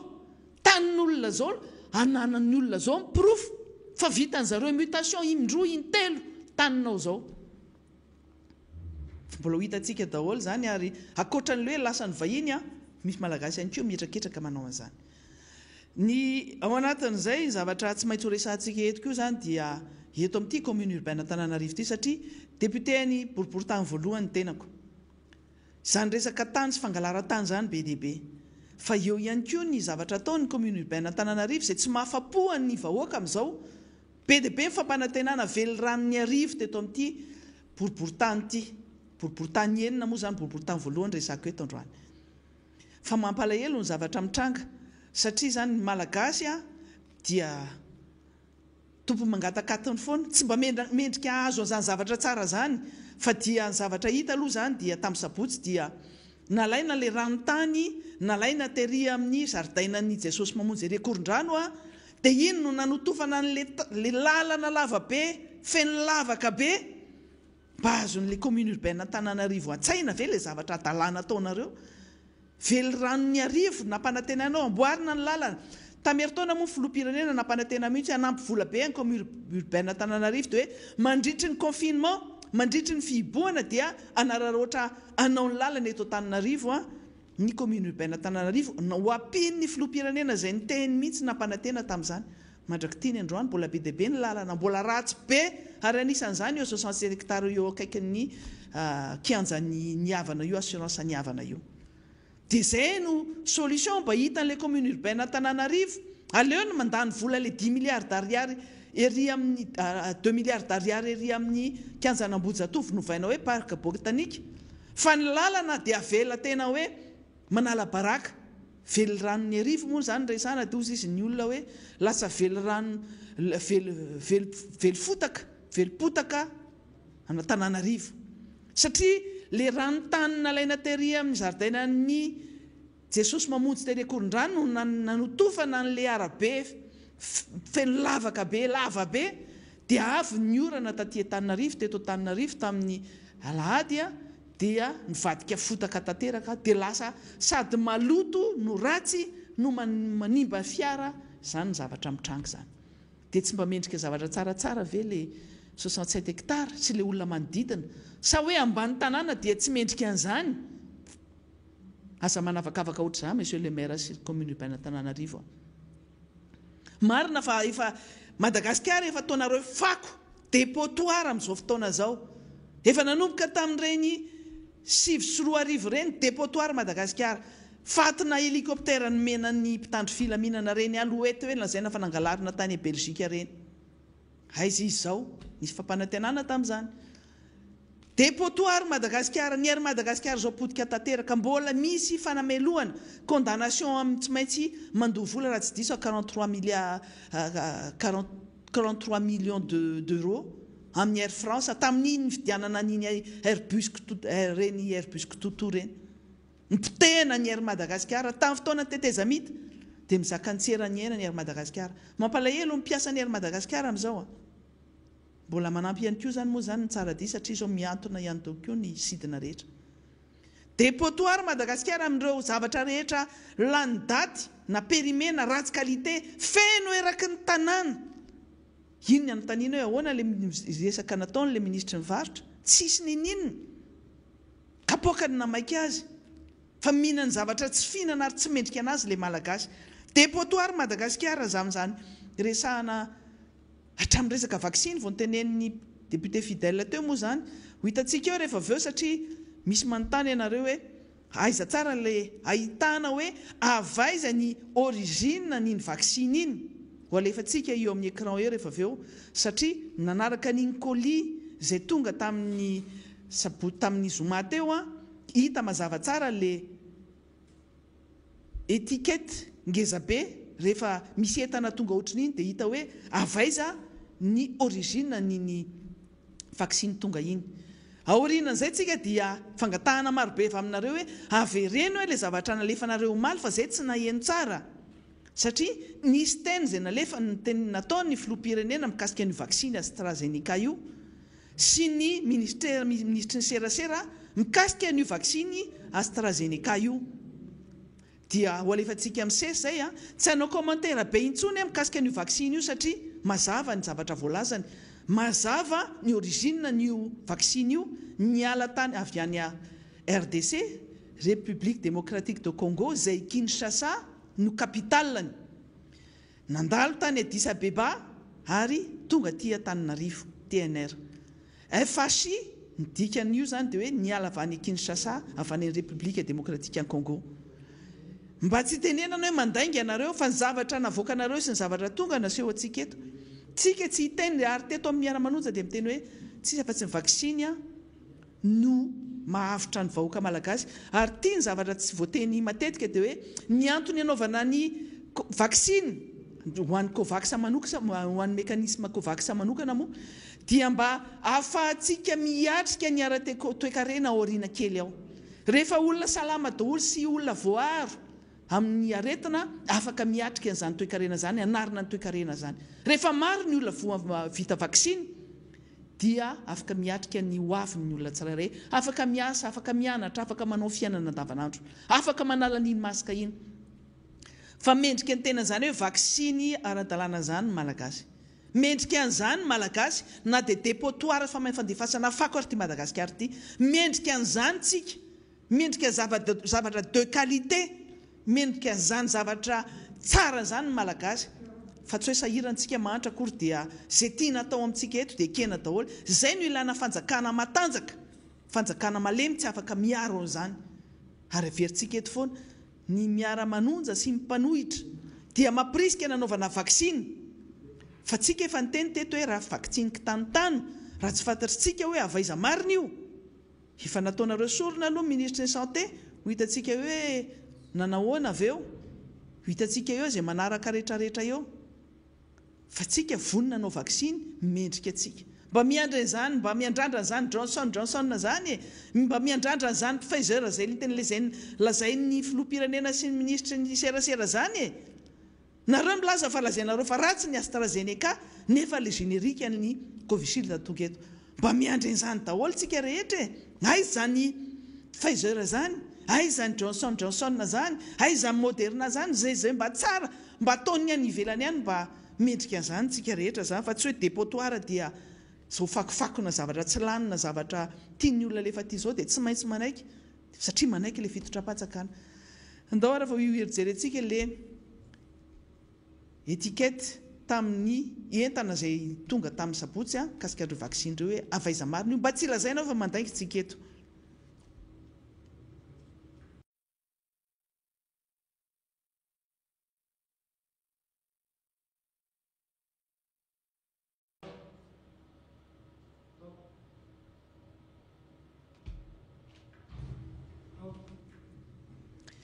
Dia hoenontsika ihany koa ny filoha-pirenena sy ny ministra serasera araky ny fangatantsika mikasika an'io vaksiny resaka vaksiny io. Hitanao mivatana aminao zao i fitiavana Donia mbola tsy nanao vaksiny. Za manokana io ary tsy mieritreritra ny hanao vaksiny. Zaho io resahako io ary salama somatsara. Tia no nasitrana ana. Tia no miaro ny fianakaviako ary tia no tiako iarovana an'voaka malagasy. Misy le fitenenana hoe servitana anamalave dia aminona vatotra koa. Azatahitra fa zareo ny ataontsika voalohany rehefa ho avy ny vaksiny. Araka ny teneniko anareo teo dia ny hoe le variant avy any Afrika Atsimo dia tsy misy vaksiny mihitsy matohatra an'io variant avy any Afrika Atsimo io. Fa raha jerevantsika hoe inavy moa ny vaksiny misy ankehitriny. Vaksiny misy dia misy karazany anankifito. Hitantsika koa le izy. Misy zany ny vaksiny ny hoe Moderna. Misy ny Pfizer. Misy ny AstraZeneca. Ny AstraZeneca io dia hitantsika angambany fa vao tamin'ny andro vitsy lasa 5 andro zay. Fa ny firenena tany Eropa iray manontolo dia niteny hoe ajanona ny fampiasana an'izany vaksiny zany. Fa ny olona tena mahay indrindra eto amintsika eto Madagasikara indray no miteny hoe tena ataovy tongetry zany vaksiny zany. Zany hoe fanohatra tanteraka zany amin'ny zavatra mitranga ny ivelany ankehitriny. Ary be dia be ny effet secondaire azo avy amin'io AstraZeneca io. Zany hoe be dia be ny olona very ny fahitana. Misy ny olona zay tratran'le caillot reny moa zany dia misy fivotosana ny ra dia ny thrombose moa marimarina kokoa zany raha ny resaka teknika no resahana dia ndao zany fahafatesana. Ny vaksiny azon'ny Comore amin'izao tsika miteny zao dia tafiditra ao anatin'ilay antsoina miteny vahiny hoe initiative COVAX. Io initiative COVAX io dia antso nataon'ny firenena sinoa ho an'ireo firenena afrikanina rehetra hoe iza ny maniry hividy ny vaksinay avy aty Chine zany fa ho afanganay ary amorainay zany ny fahazahoana an'izay vaksiny zay. Isika teto Madagasikara dia nilaza fa tsy naniry noho ny antony tsotra tahaka an'izao zay tiako hazavaina. Ny ao anatin'ny initiative COVAX tompoko dia ilay vaksiny antsoina hoe AstraZeneca. Io AstraZeneca io zay efa hitantsika ary betsaka ny fanadihadiana mikasika an'izany. Hitantsika ny ivelany any raha mikaroka amin'ny internet fotsiny ianao mandeha amin'ny Google ianao dia manoratra hoe AstraZeneca ianao amin'ny barre de recherche dia mipotra hoe be dia be ny akony ilay atao hoe effet secondaire. Zany hoe ny akony tsy nirianao mety hiteraka aretina hafa zany ny fanaovanao an'ilay vaksiny AstraZeneca. Mety tsy ho voatery 100 isan-jato fa ambony ihany le riska na tonga ny firenena Europeana maro nampitsahatra ny fakana ilay fanafody antsoina hoe AstraZeneca sy ny fampiasana azy amin'ny mpiray-tanindrazana amin'izy ireo, zany hoe amin'ny olom-pirenena zareo. Maro be firenena Europeana 7 na 10 akoatra ny tany États-Unis, akoatra ny firenena hafa aziatika no nampitsahatra ny fampiasana ny AstraZeneca zay efa nisy tany amin'ny zareo. Or ianao zany raha ohatra ka miditra ao anatin'ilay initiative COVAX miaraka amin'ny Chine io dia ilay AstraZeneca no azonao. Ary raha ohatra ka tianao an'ilay AstraZeneca tsika dia na 10 andro ary dia tonga eto Madagasikara izay AstraZeneca zay. Tsy olana. le initiative Covax zany kanefa kosa isika ndray isika izao mieno azo ihany ndray nitorabato ny fitondram-panjakana hoe efa hitanareo ny zava-nisy tany ivelany ko maninona ny mbola ampidirinareo ety ihany io AstraZeneca io noho ny fahitana ny zavatra nitranga tany ivelany mbola natonga ny fitondram-panjakana aloha nanapa-kevitra hoe andao ary aloha mbola tsy handray hanilay initiative Covax isika miaraka amin'ny Chine ilay AstraZeneca isika zany ary zay nitondrako fanazavana mikasika an'ilay vaksiny zany tsika efa nandray fanapa-kevitra hoe Johnson & Johnson io zany no Amerikana manko izy io zany no iarahantsika ary misy ny fiara-miasa amin'ireo maso-ivoa vahiny zay avy any ivelany ohatrany ny Amerikana ana Johnson zao tany États-Unis napiato ny fampiarana azy zao tsika miteny zao ny tany Afrique du Sud napiato ny fampiarana azy zao tsika miteny zao satria nahitana fivainganany raha zany ilay fampiasana ilay Johnson & Johnson tsy voatery hoe amin'ny olona rehetra fa na amin'ny ampahany aza dia adidiny fitondram-panjakana no mitandrina fa tsy hoe hiazakazaka tsika amin'ilay vaksiny dia rehefa avy eo dia sanatria tandondomondozana ampidozana ireo ampahan'olona izay ampiasaina azy voalohany zay ilay teneniko hoe nitsika zany aloha dia efa Johnson & Johnson ny safidy aloha zany hatreto dia nefa misy an'io vaovao avy any Afrique du Sud io ny antsika manko le variant sud-africaine miditra eto le Johnson & Johnson zany neverina ihany hoe ataontsika hoe efficace izy amin'ny fampiasana amin'ilay variant sud-africain kanefa zany misy an'izay aloha zany tsy maintsy mahamailo atsika na manahoana dia efa niraisana ny fanapa-kevitra mikasika ny anafarana azy io maika ary misy andihana vondron'olona zany ohatra ny mpiasa ny fahasalamana ny mpitandro ny filaminana ny be antitra ny olona marefo zany reny aloha zany no hoe ho siblena voalohany lahara-pamehana zany zay mifilaza azy tokoa lahara-pamehana rehefa tonga ilay vaksiny efa nitapaha amin'ny filan-kevitry ministra efa nitapaha amin'ny filan-kevitry ny gouvernementa izay fanapa-kevitra izay tsy hoe hiverenana intsony tsika zany efa nanapa-kevitra hoe hanafatra n'ilay vaksiny fa mila mailo zany tsika ny amin'ny hoe iza no ety hatreto aloha zany raha ny vaovao dia hoe le Pfizer no anisan'ny tsara ihany koa ary mety anana hoe efficacité amin'ilay variant sud-africain izay efa hita eto amintsika kanefa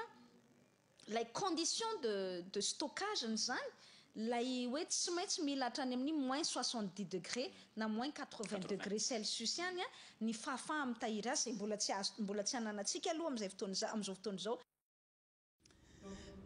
Ientsika teo naverintsika le horonan-peo sy horonan-tsary izay inoantsika ny filoham-pirenena izay nilaza fa hoe hatramintsika miteny izao izy tamin'iny naovany an'iny émission iny dia tsy misy vaksiny fanefitra ny variant sud-africain ary nametraka mihitsy ny araka ny teneniko teo hoe tsy haiko na inona moa zany fa ataontsika hoe mpianadasa mpifaninona tsy fantatro mahafantatra hoe tsy matory amin'ny raha izany ny président milaza fa itorabatonytsika ny vahoaka indray ny itorabatony zany fitondram-panjakana zany manafatra an'izany AstraZeneca zany dia tsy fantatro inona zany leo ataontsika zao fa satria AstraZeneca no tonga ao le Covishield dia ahoana amin'izay no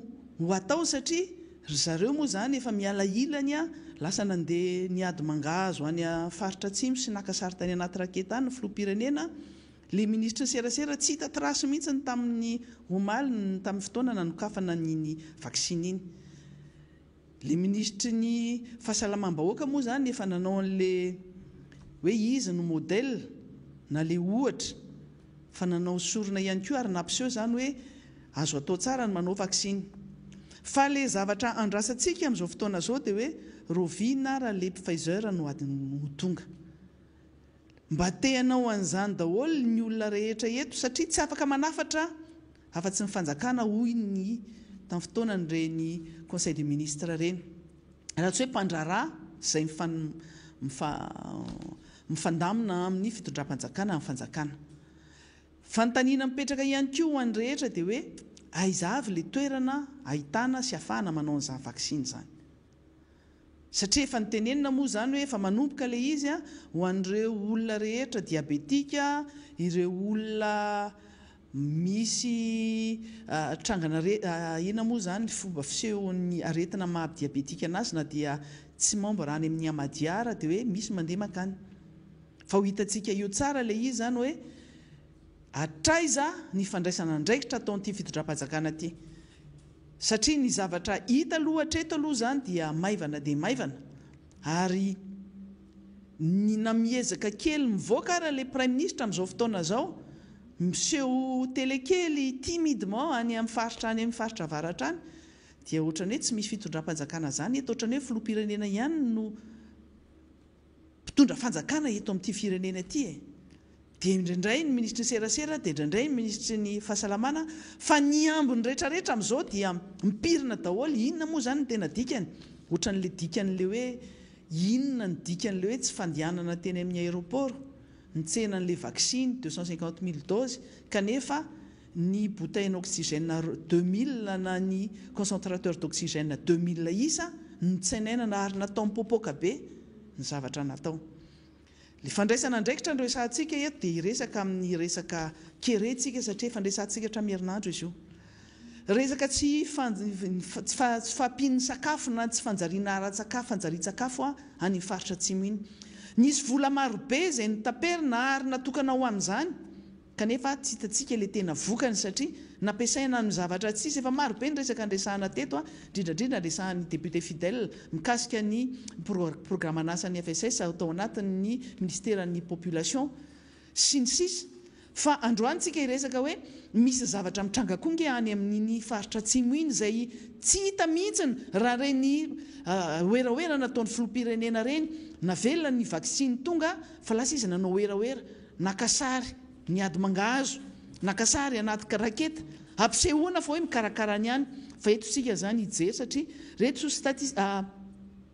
isa ofisialy nivoaka avy amin'ireo mpamatsy vola antsika ity na ny UNICEF zany na PAM zany na ny USAID zany na ny OMS zany manana mahafantatra ny tony daholo fa tsika malagasy ihany koa tsara mahafantatra an'izany satria misy olona zay tsoelatsoela dia tratry ny reny tena hoe kere ohatrany tany amin'ny toerana firenena mampiorokoditra reny nanaovan'ny olona hira sy nanaovan'ny olona tolo-tanana mihitsy tamin'izany fotoana zany fa raha mitoy izao tsy fandraisana andraikitra araky ny tokony ho izao dia tsy ho ely zany kere zany tsy maniry an'izany tsika sanatry ny vava tena tsy maniry an'izany fa ny mpamatsy vola amin'izao fotoana zao no manao ny asa amin'ny fanjakana ary raha tsy misy an'ireo mpamatsy vola sy mpisolo vaiky ny akalana manao ny asa amin'ny fanjakana reo dia andreo vahoaka any amin'ny faritra atsimo reny araky ny tenentsika teto hoe misy olo-bavambahoaka reny faritra reny misy gouverneur reny faritra reny fa asa inona no asa tena hoe ataon'ireo fa mila mahafantatra an'izany tsika rehetra hoe fa izany no mitrangy ho hitantsika eo ara satria resaka antotanisa sary no asentsika eto mba tsy tenenana hoe nareo eo dia mandainga sy manakorotatsaina fa misy zavatra tsy mety eto amin'ity firenena ity. Misy olona tena hoe adino eto amin'ity firenena ity. Zany kere zany na tsy fampiana ny tsy fanjariana ara-tsakafo zany dia tsy hoe androany za zavatra zany fa mambolana mataony zany zavatra zany programme anasa tokony ataon'ny gouvernement ary tsy tokony ataony ambany zavatra zany. Ary ny mpamatsy vola dia name vola hiatrehana an'izany mba tsy hisiny zany kere zany fa atao anatin'ny telo volana voalohany tamin'ity taona ity reto salanisa zay hoentintsika reto ahitantsika hoe aika tena zany fa itsika eto Madagasikara eto dia misy hoe olona tena hoe farahidiny dia eto Antananarivo misy olona tena sahirana tena misy sara sahirana fa mbola misy sahirana lavitra noho itsika satria nafako hotsondroana ary zay tsy mendrika izany olombelona zany tsy misy any anaty raketa ny filoham-pirenena ny makasary fa na raketa arany amin'ireny toerana marobe ireny tsy misy hohanina intsony hatramin'ny ompy tsy manan-kohanina intsony satria na ny olona na ny ompy samy mihinana raketa daholo. Ndao ary jerentsika zany antotanisa zany io moa zany dia resantsika hoe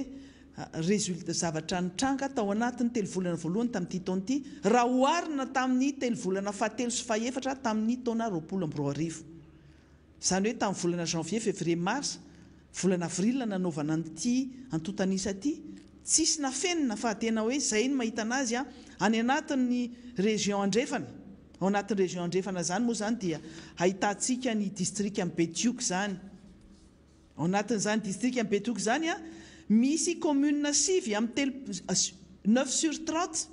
dia en urgence. Zany hoe tena mila famonjena farany maiky zany satria lokomena. Misy commune enina amin'ny 6/30 dia atao hoe sous contrôle hoe mitovitovy tamin'ny zavatra nitranga tamin'ny herintaona no misy ihany. Fa ao anatin'izany ihany koa dia misy commune 5 amin'ny 5/30 na 5 amin'ny 30 dia en alerte. Zany hoe tena hoe mialerte zany ny communauté internationale hoe tena efa ao anatin'le loko mavo zany. District ny Betioky zany. Ao anatin'ny district ny Ampania izay ao anatin'ny région Atsimo-andrefana ihany, district ny Ampania tena hienjana be satria commune 17/19 ny en urgence, loko mena zany, menamena, ohatra manonja ohatra zao. Ao anatin'izany district ny Ampania zany dia commune 17/19 no en urgence, dia misy commune 6/19 les loko mavo en urgence, en alerte. Dia commune anankiray fotsiny amin'ny 7/20 no hoe sous contrôle, zany hoe mitovitovy amin'ny situation tamin'ny herintaona tamin'ny fotoana ohatran'izao no zavatra miseho any amin'ny tsy fampiana ara-tsakafo. Ary ty isa ty dia resantsika mazava tsara hoe mbola tsy ny olombelona rehetra ary ny ao anatin'ity fa ny zaza enim-bolana ka hatramin'ny 7/15 volana, sa zaza 6 volana enim-bolana ka hatramin'ny 5 taona eo zany. Ary raha izay eo amin'ny ankizy eo amin'ny 400 000 eo no voakasika zany statistika zany, fa azontsika tsaina hoe mbola misy zaza 5 taona ka hatramin'ny 5 taona no miakatra sy ny olo-dehibe zava-doza no mitranga any. Fa ny zavatra ataon'ny fitondram-panjakana tsy hitantsika eo ihany koa zany any amin'ny Tuiliara 2 moa zany dia mba tsy misy an'le hoe commune en urgence fa en alerte no misy kely misy anaky 5 amin'ny 4/20 dia situation hoe zany hoe mitovitovy tamin'ny situation tamin'ny herintaona ny commune 7/20 amin'ny 4/20. Ao anatin'ny région Anosy indray dia ahitantsika ny district ny Amboasary. Zany district ny Amboasary zany dia misy an'le ao anatin'ny en urgence le menamena 7/20 commune sur 18. 17 communes sur 18 any Amboasary Atsimo dia tena tratriny zany, tena hoe tsy fanjariana sakafo zany ny ankizy enim-bolana ka hatramin'ny 5 taona. Mihoatra ho eo mbola zavatra hafa indray zany, fa mila famonjeny reo. Ary ireo zavatra reo no resantsika rehefa avy eo hoe inona le fandraisana ndraiky ataon'ny fitondram-panjakana. Ny aorinan'ny Amboasary ana district ny Tolaniaro dia ahitantsika zany commune roa amin'ny 7/20 ny en urgence, zany hoe mba kelikely zany, mba roa 2/29. Fa ny en alerte ao anatin'le loko mavo dia misy commune anankitelo amin'ny 7/20,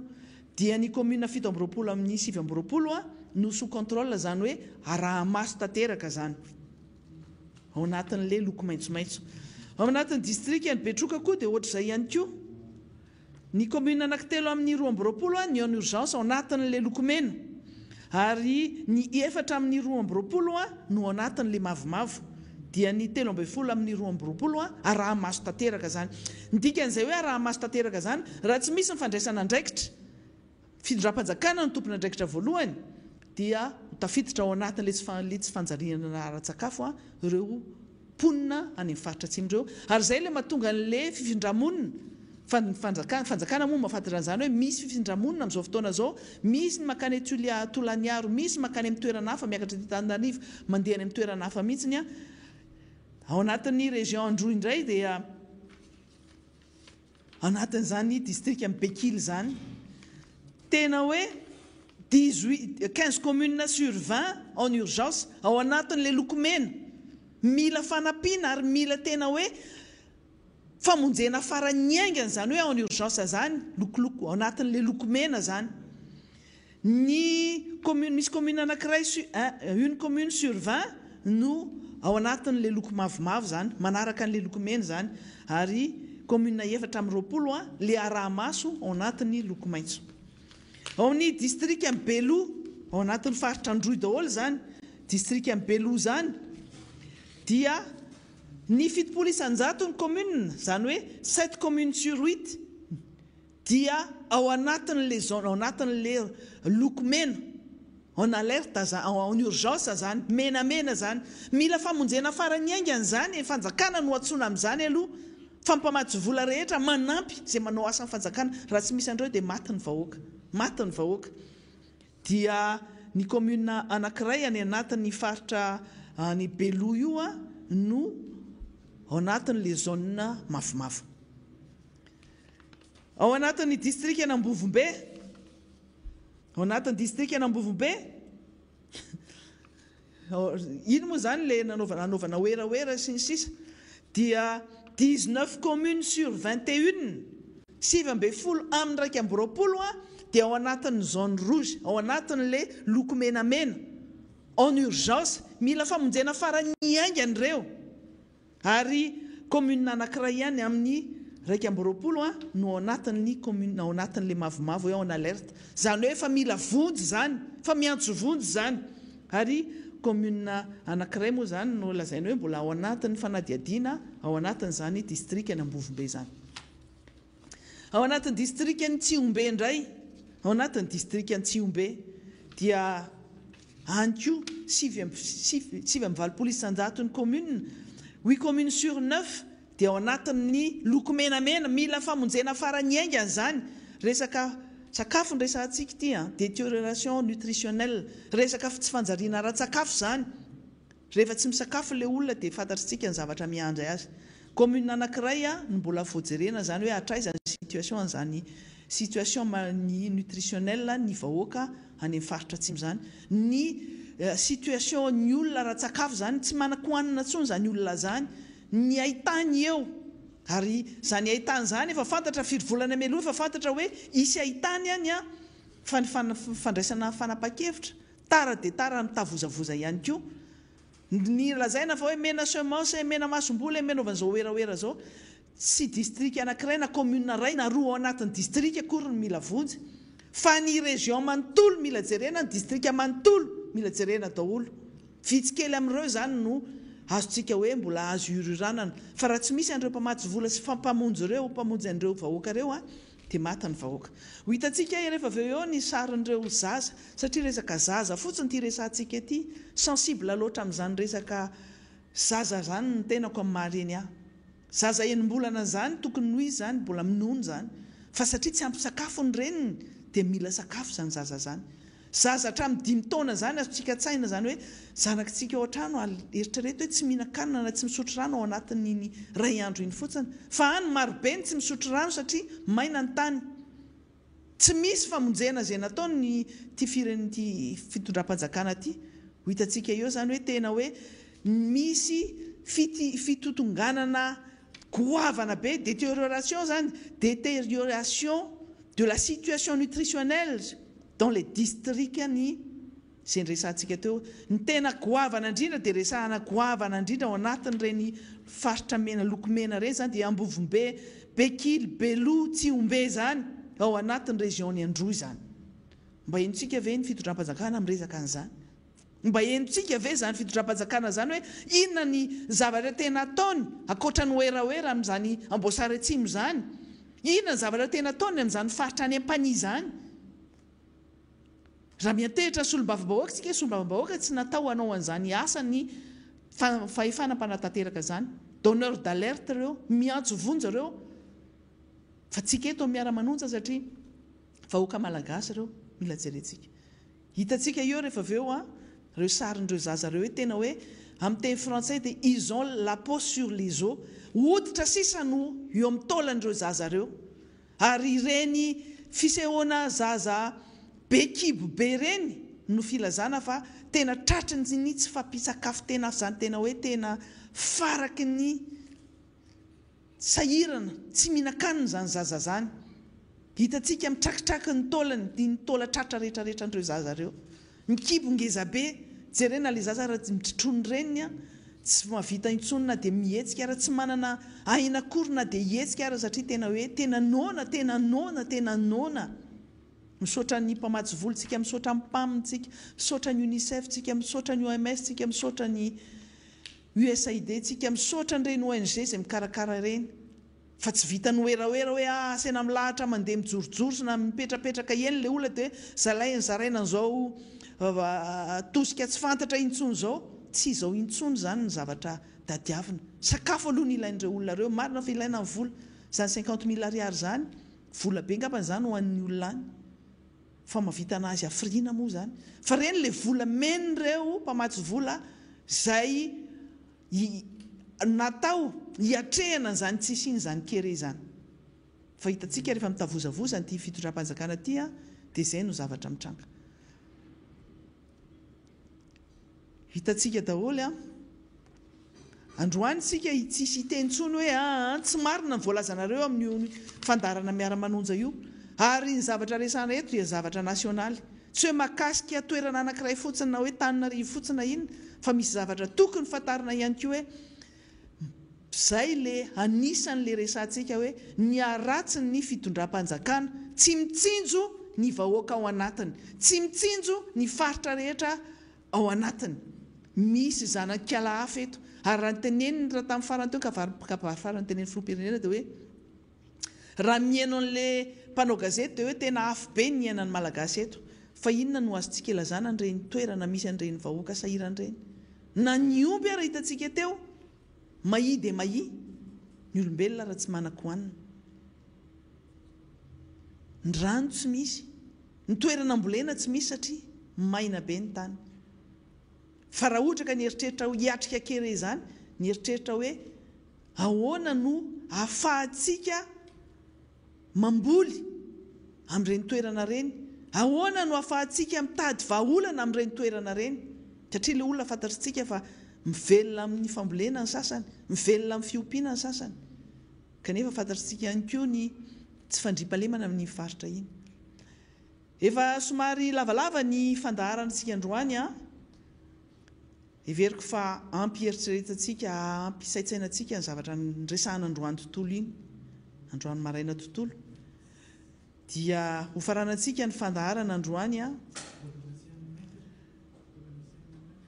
alohany amaranana ny fandaharana tanteraka. Ay moa mbola misy ny député Anatsimon-drano zay tena marana nyty fandaharana ty, izy no amarana ny fandaharana, elaela izy tsy hitantsika eto arabaitsika, fa dia omentsika ny fitenenana izy no amarana nyty fandaharana ty dia arabaina ianao député Alain kopakopa tanana zany ho an'ny faritra Atsimon-drano satria dia fa ny miarabanao ihany koa honorable maître Yanitra nanome an'izay fitenenana an'izay, ary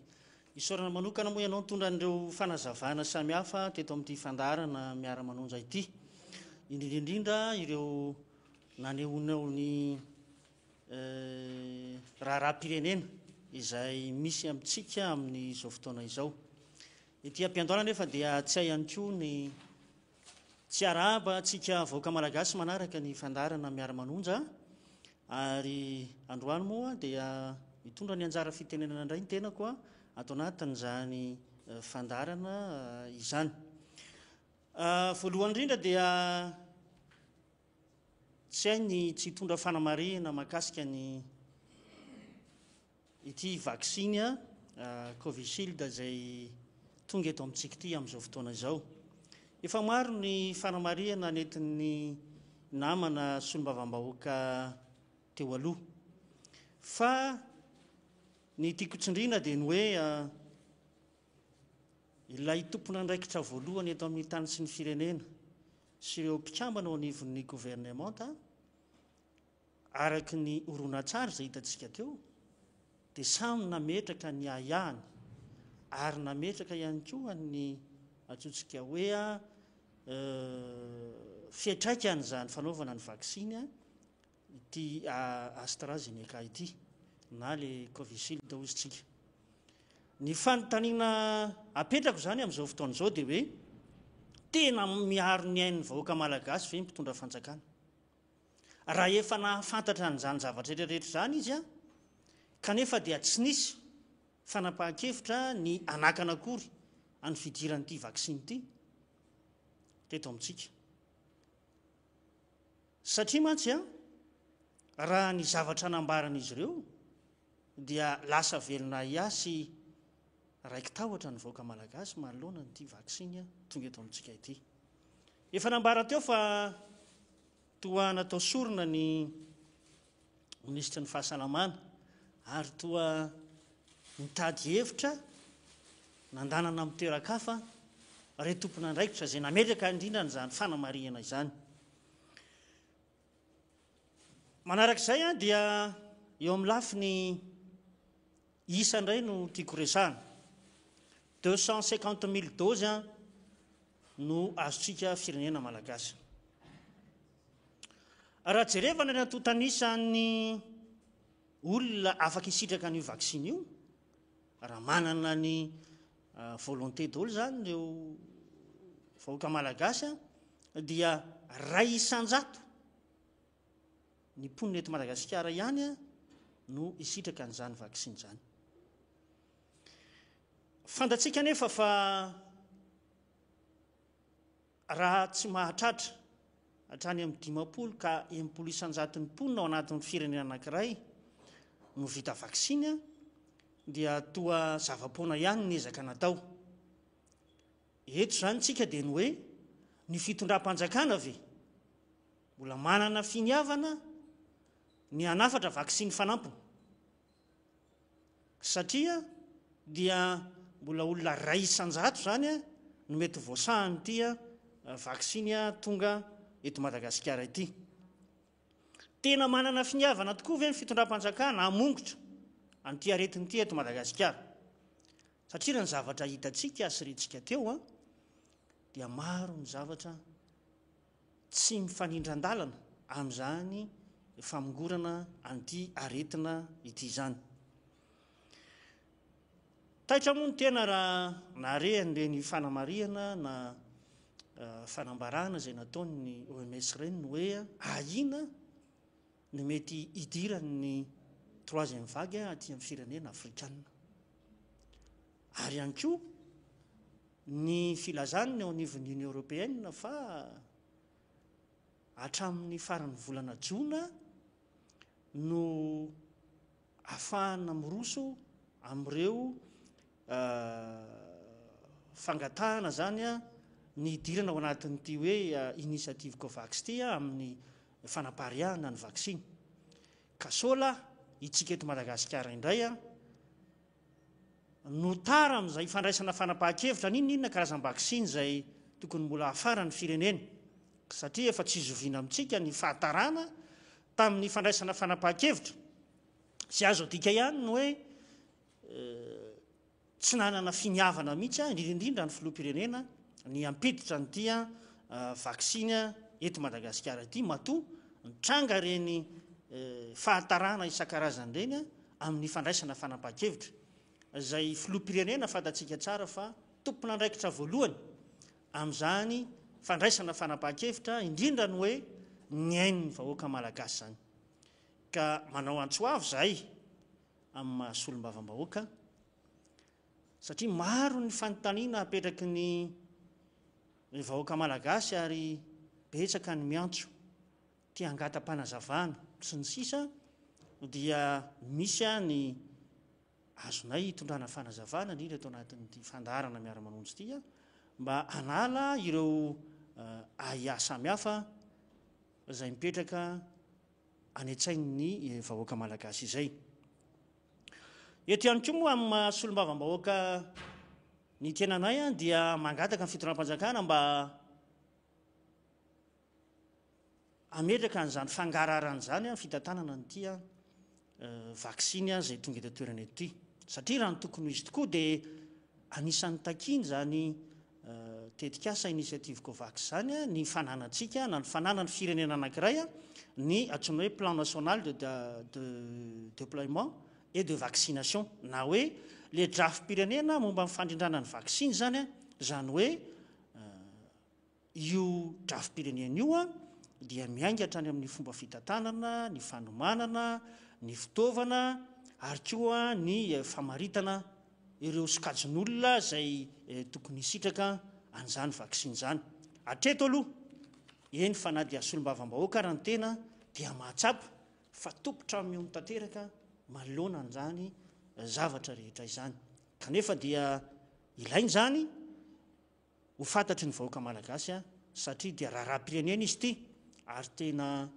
miantokaina tokoa raha ny zavatra hitantsika amin'izao fotoan'izao satria maro no efa lavo ary mbola maro ihany koa ireo olona zay tratra n'izany valanaretina zany ary ny ao anatin'ny antsointsika hoe forme grave moa amin'izao fotoan'izao dia tsy midina fa dia manodidina ny 300 foana zany isa izany, zany hoe tena mbola miorim-paka ary mahazo hery ato amin'ny firenentsika ny aretina Covid-19. Zay ny mahakasika ny lafiny vaksiny sy ny aretina Covid iny fa hivadika amina loha-hevitra anankiray tsika zay mahakasika moa ny fivorian'ny anteny miram-pirenena amin'izao fotoan'izao. Izahay teto amin'ny ivon'ny miara-manonjana ny solombavam-bahoaka voafidy tamin'ny anarany atokotoky Madagasikara na ny ety amin'ny fanoherana dia efa tsy sasatra no nanao antsoantso ny hoe anaovana ny fivoriana zay mivantana. Rehefa natao moa ny adevitra teo anivony zany anteny miram-pirenena zany dia tsara ihany ny hitondrana ny fanapahan-kevitra farany amintsika vahoaka malagasy hoe inona no tena hitondrana marina ny fivorian'ny anteny miram-pirenena amin'ity fivoriana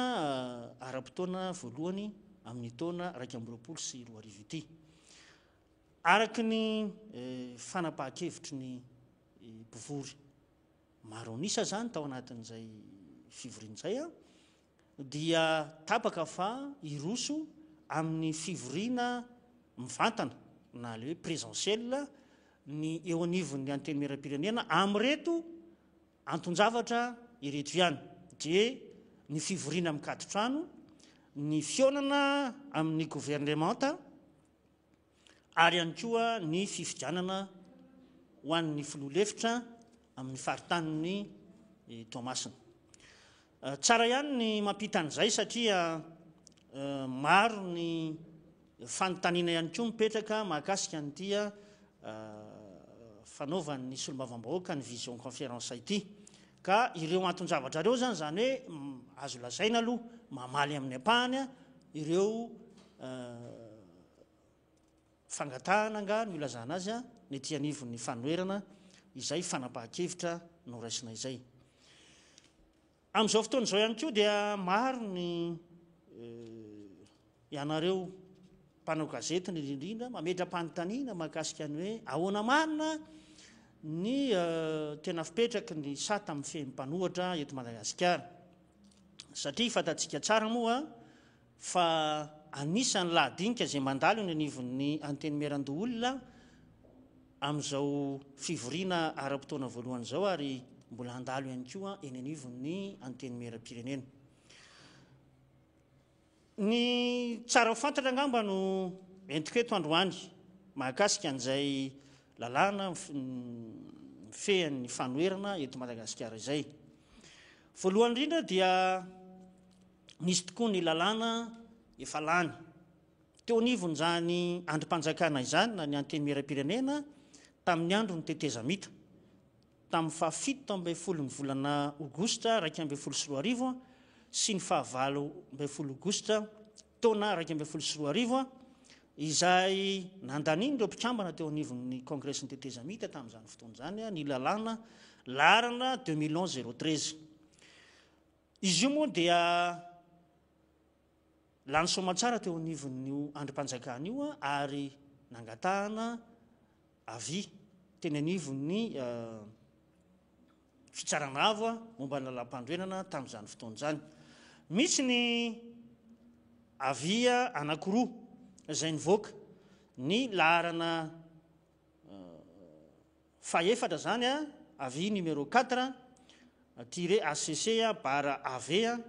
tamin'ny fafito ambin'ny folo ny volana septambra taona 2024 ary misy ihany koa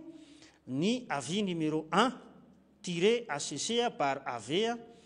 izay nivoaka tamin'ny faharoa ambin'ny folo ny volana janoary taona 2024 ireo atao hoe fakakevitra natao tamin'ny fitsanavy momba ny lalam-pandroenanareo dia samy nanamarika avokoa fa tsy misy ny fanipahana amin'ny lalam-pandroenana fa saingy kosa angatahana ny gouvernemanta mba amoaka ny didy fampiarana ary ao anatin'izany didy fampiarana zany no ahitana ireo andinidininy samihafa zay tsara fantatra mifehan'izany sata mifehan'ny mpanohitra izany taty aoriana kosa dia rehefa lany izahay solombavam-bahoaka ankehitriny dia nisy indray ny tolom-pekevitra vaovao izay netiny solombavam-bahoaka Razafy Tsiandrofa Jean Brunel tsara moa ny manamarika an'izay fa lasa voatonona ao anatin'ny teny fo hoe lalàna Brunel ilay izay lana tsy indrindra fa izay no lasa nahazatra ny maro dia eny anivo ny anteny miaran-doha olona amin'izao fotoana izao ary ny zavatra tsapa ny fasamy hafan'ireo lalàna anankiroa ireo dia ilay lalàna lany teo aloha izay ny 2011-013 dia mametraka tsara ny lehibe an'ny fanoherana ao anatiny sy mifanaraka amin'ny izay lalam-pandroerana misy eto amintsika izay ka andrasana zany ankehitriny ny fanapahana izay raisiny eny anivon'ny anteny miaran-doha olona ary nona ihany koa fa andalo eny anivon'ny anteny miaram-pirenena ny antony mantsy somary nitondrana an'izay fanazavana izay dia ny hoe efa nisy ny lalàna 2011-013 izay lany teny anivon'ny io androm-panjakana io izay tsy nampiarina raha ny fahitana azy anefa dia tokony fampiarana an'izay lalàny izay lalàna lany aloha no zava-dehibe aoriana dia azotsika ataony manatsara raha hita fa nisy ny lesiko fa ity lalàny ity kosa dia tsy nisy akory ny fampiarana azy teto amin'ny tanin'ny repoblikan'i Madagasikara kanefa dia izao hitondrana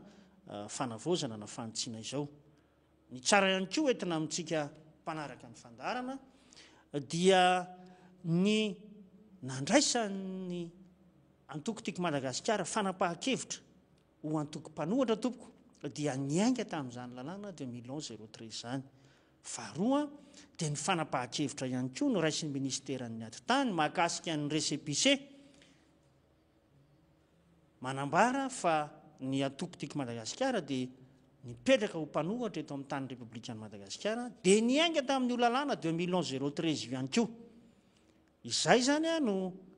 anambarana amintsika fa raha mipetraka hoe ety anivon'ny fanoherana ny antoko-tiako Madagasikara amin'izao fotoana izao dia nisy lalàna niaingana sy nandraisana an'izany fanapahan-kevitra izany dia ho hitantsika eo moa ny toy an'ity lalàna amin'ny fehan'ny mpanohatra sy ny fanoherana ity fa raisina ho adidiny nitondra an'izay fanehoan-kevitra izay amintsika izay manaraka ny fandarana miara-manonja farany dia amaranana ity fotoana ity satria dia somary efa lasa ihany ny fotoanantsika tamin'ity anio maraina ity dia maro ny antsoantso voaray mahakasika ny ireo mpiasa eo anivon'ny orinasa Sekrenina any Antsiranana any izay fantatsika tsara fa orinasa-mpanjakana izy io maro moa ireo orinasa-mpanjakana izay mandalo fahasairanana ankehitriny ary atao hoe tena mitotongana mihitsy zany orinasa-mpanjakana zany raha tsy teny anankiray hafa ihany koa tsika toy ny kromita malagasy izay velotaraina ireo mpiasa ao anatin'izany orinasa-mpanjakana zany fa ny tsika viana eto mahakasika ny orinasa Sekrenina izay atao hoe nazahoana antso manokana izay hoe mba resao anatin'ny fandaharana fa toa tsisy mpiaino izay kanefa dia mangirifiry tanteraka na hoe mijaly tanteraka ireo mpiasa eo anivon'ny orinasa Sekrenina zany ny zavatra misy ihany tokoa mantsy dia orinasa-panjakana io no atao hoe orinasa reharehantsika tamin'ny fanamboarana nytony sampitony zany ary mpiasa manodidina ny 770 ny miasa ao anatin'io orinasa io. Ankehitriny anefa dia tsy mihodina araka ny tokony ho izy zany orinasa-panjakana zany ary misy vokatra zany ny tsy fandraisan'ireo mpiasa ireo zany ny karamo hatrany amin'ny volana novambra taona 2024 ny makatizany dia mbola maro ny tsy nisitraka an'izany karamo zany. Ny faharoa dia maro amin'ireo mpiasa atao anatin'ny orinasa io koa no mandeha misotro ronono amin'izao fotoana izao kanefa dia tsy nisy ny fandoavana ara-dalàna ny antsointsika hoe latsakemboka ny anivon'ny knapsa ka maro amin'izy ireo zany no tsy misitraka akory an'izay retraite zay. Izay no anaovan'zareo antsoantso amin'izao fotoana izao satria raha nandalo tany ny filoham-pirenena tamin'ny 7 ny volana mars taona 2024 dia tsy nisy resaka na dia kely akory ary makasika an'izany orinasa-panjakana zany kanefa dia olona maro no mivelona sy mamelim-bady aman-janaka amin'izany orinasa zany ary raha everitsika fa raim-pianakaviana ohatra no miasa ao manembady aman-janaka izy firy zany ny olona everina fa ao anatin'ny tsy fahampiana eny fa na dia ny sakafo hohanina aza dia anisany manahirana amin'izao fotoana izao. Maro amin'izy ireo ihany koa no milavolefina mihitsy amin'ny atsontsika hoe ny fampianarana ny zanany satria ny enti-manana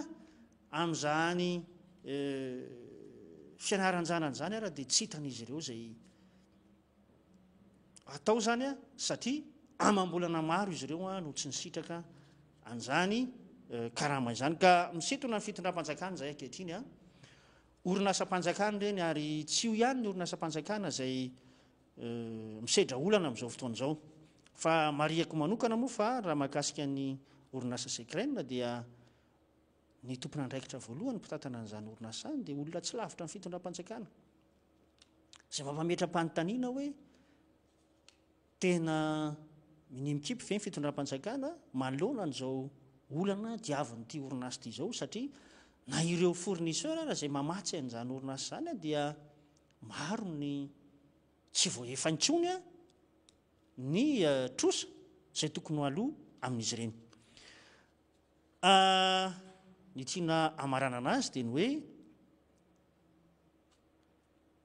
zava-dehibe loatra sy orinasa zay nampiavaka atsika na nampiavaka ny fanjakana reny orinasa reny ka tsy tokony atao ankilabao ny orinasa-panjakana ary isintomina ihany koa ny sain'ny mpitondra mba hijery akaiky an'ireo vahoakantsika ireo izay miaina ao anatin'ny olana zany amin'izay tsy fandraisan-karama izay. Dia etam-pamaranana moa dia mankasitraka atsika vahoaka malagasy na ny eto toerana na any ampitan-dranomasina ny tondran'za naharitra ny eno sy nanaraka hatramin'ny farany ity fandarana miara-manonja ity izay no foy izay no lava azo entina tamintsika manaraka ny fandarana koa dia mametraka ny veloma finaritra tompoko amin'ny manaraka indray.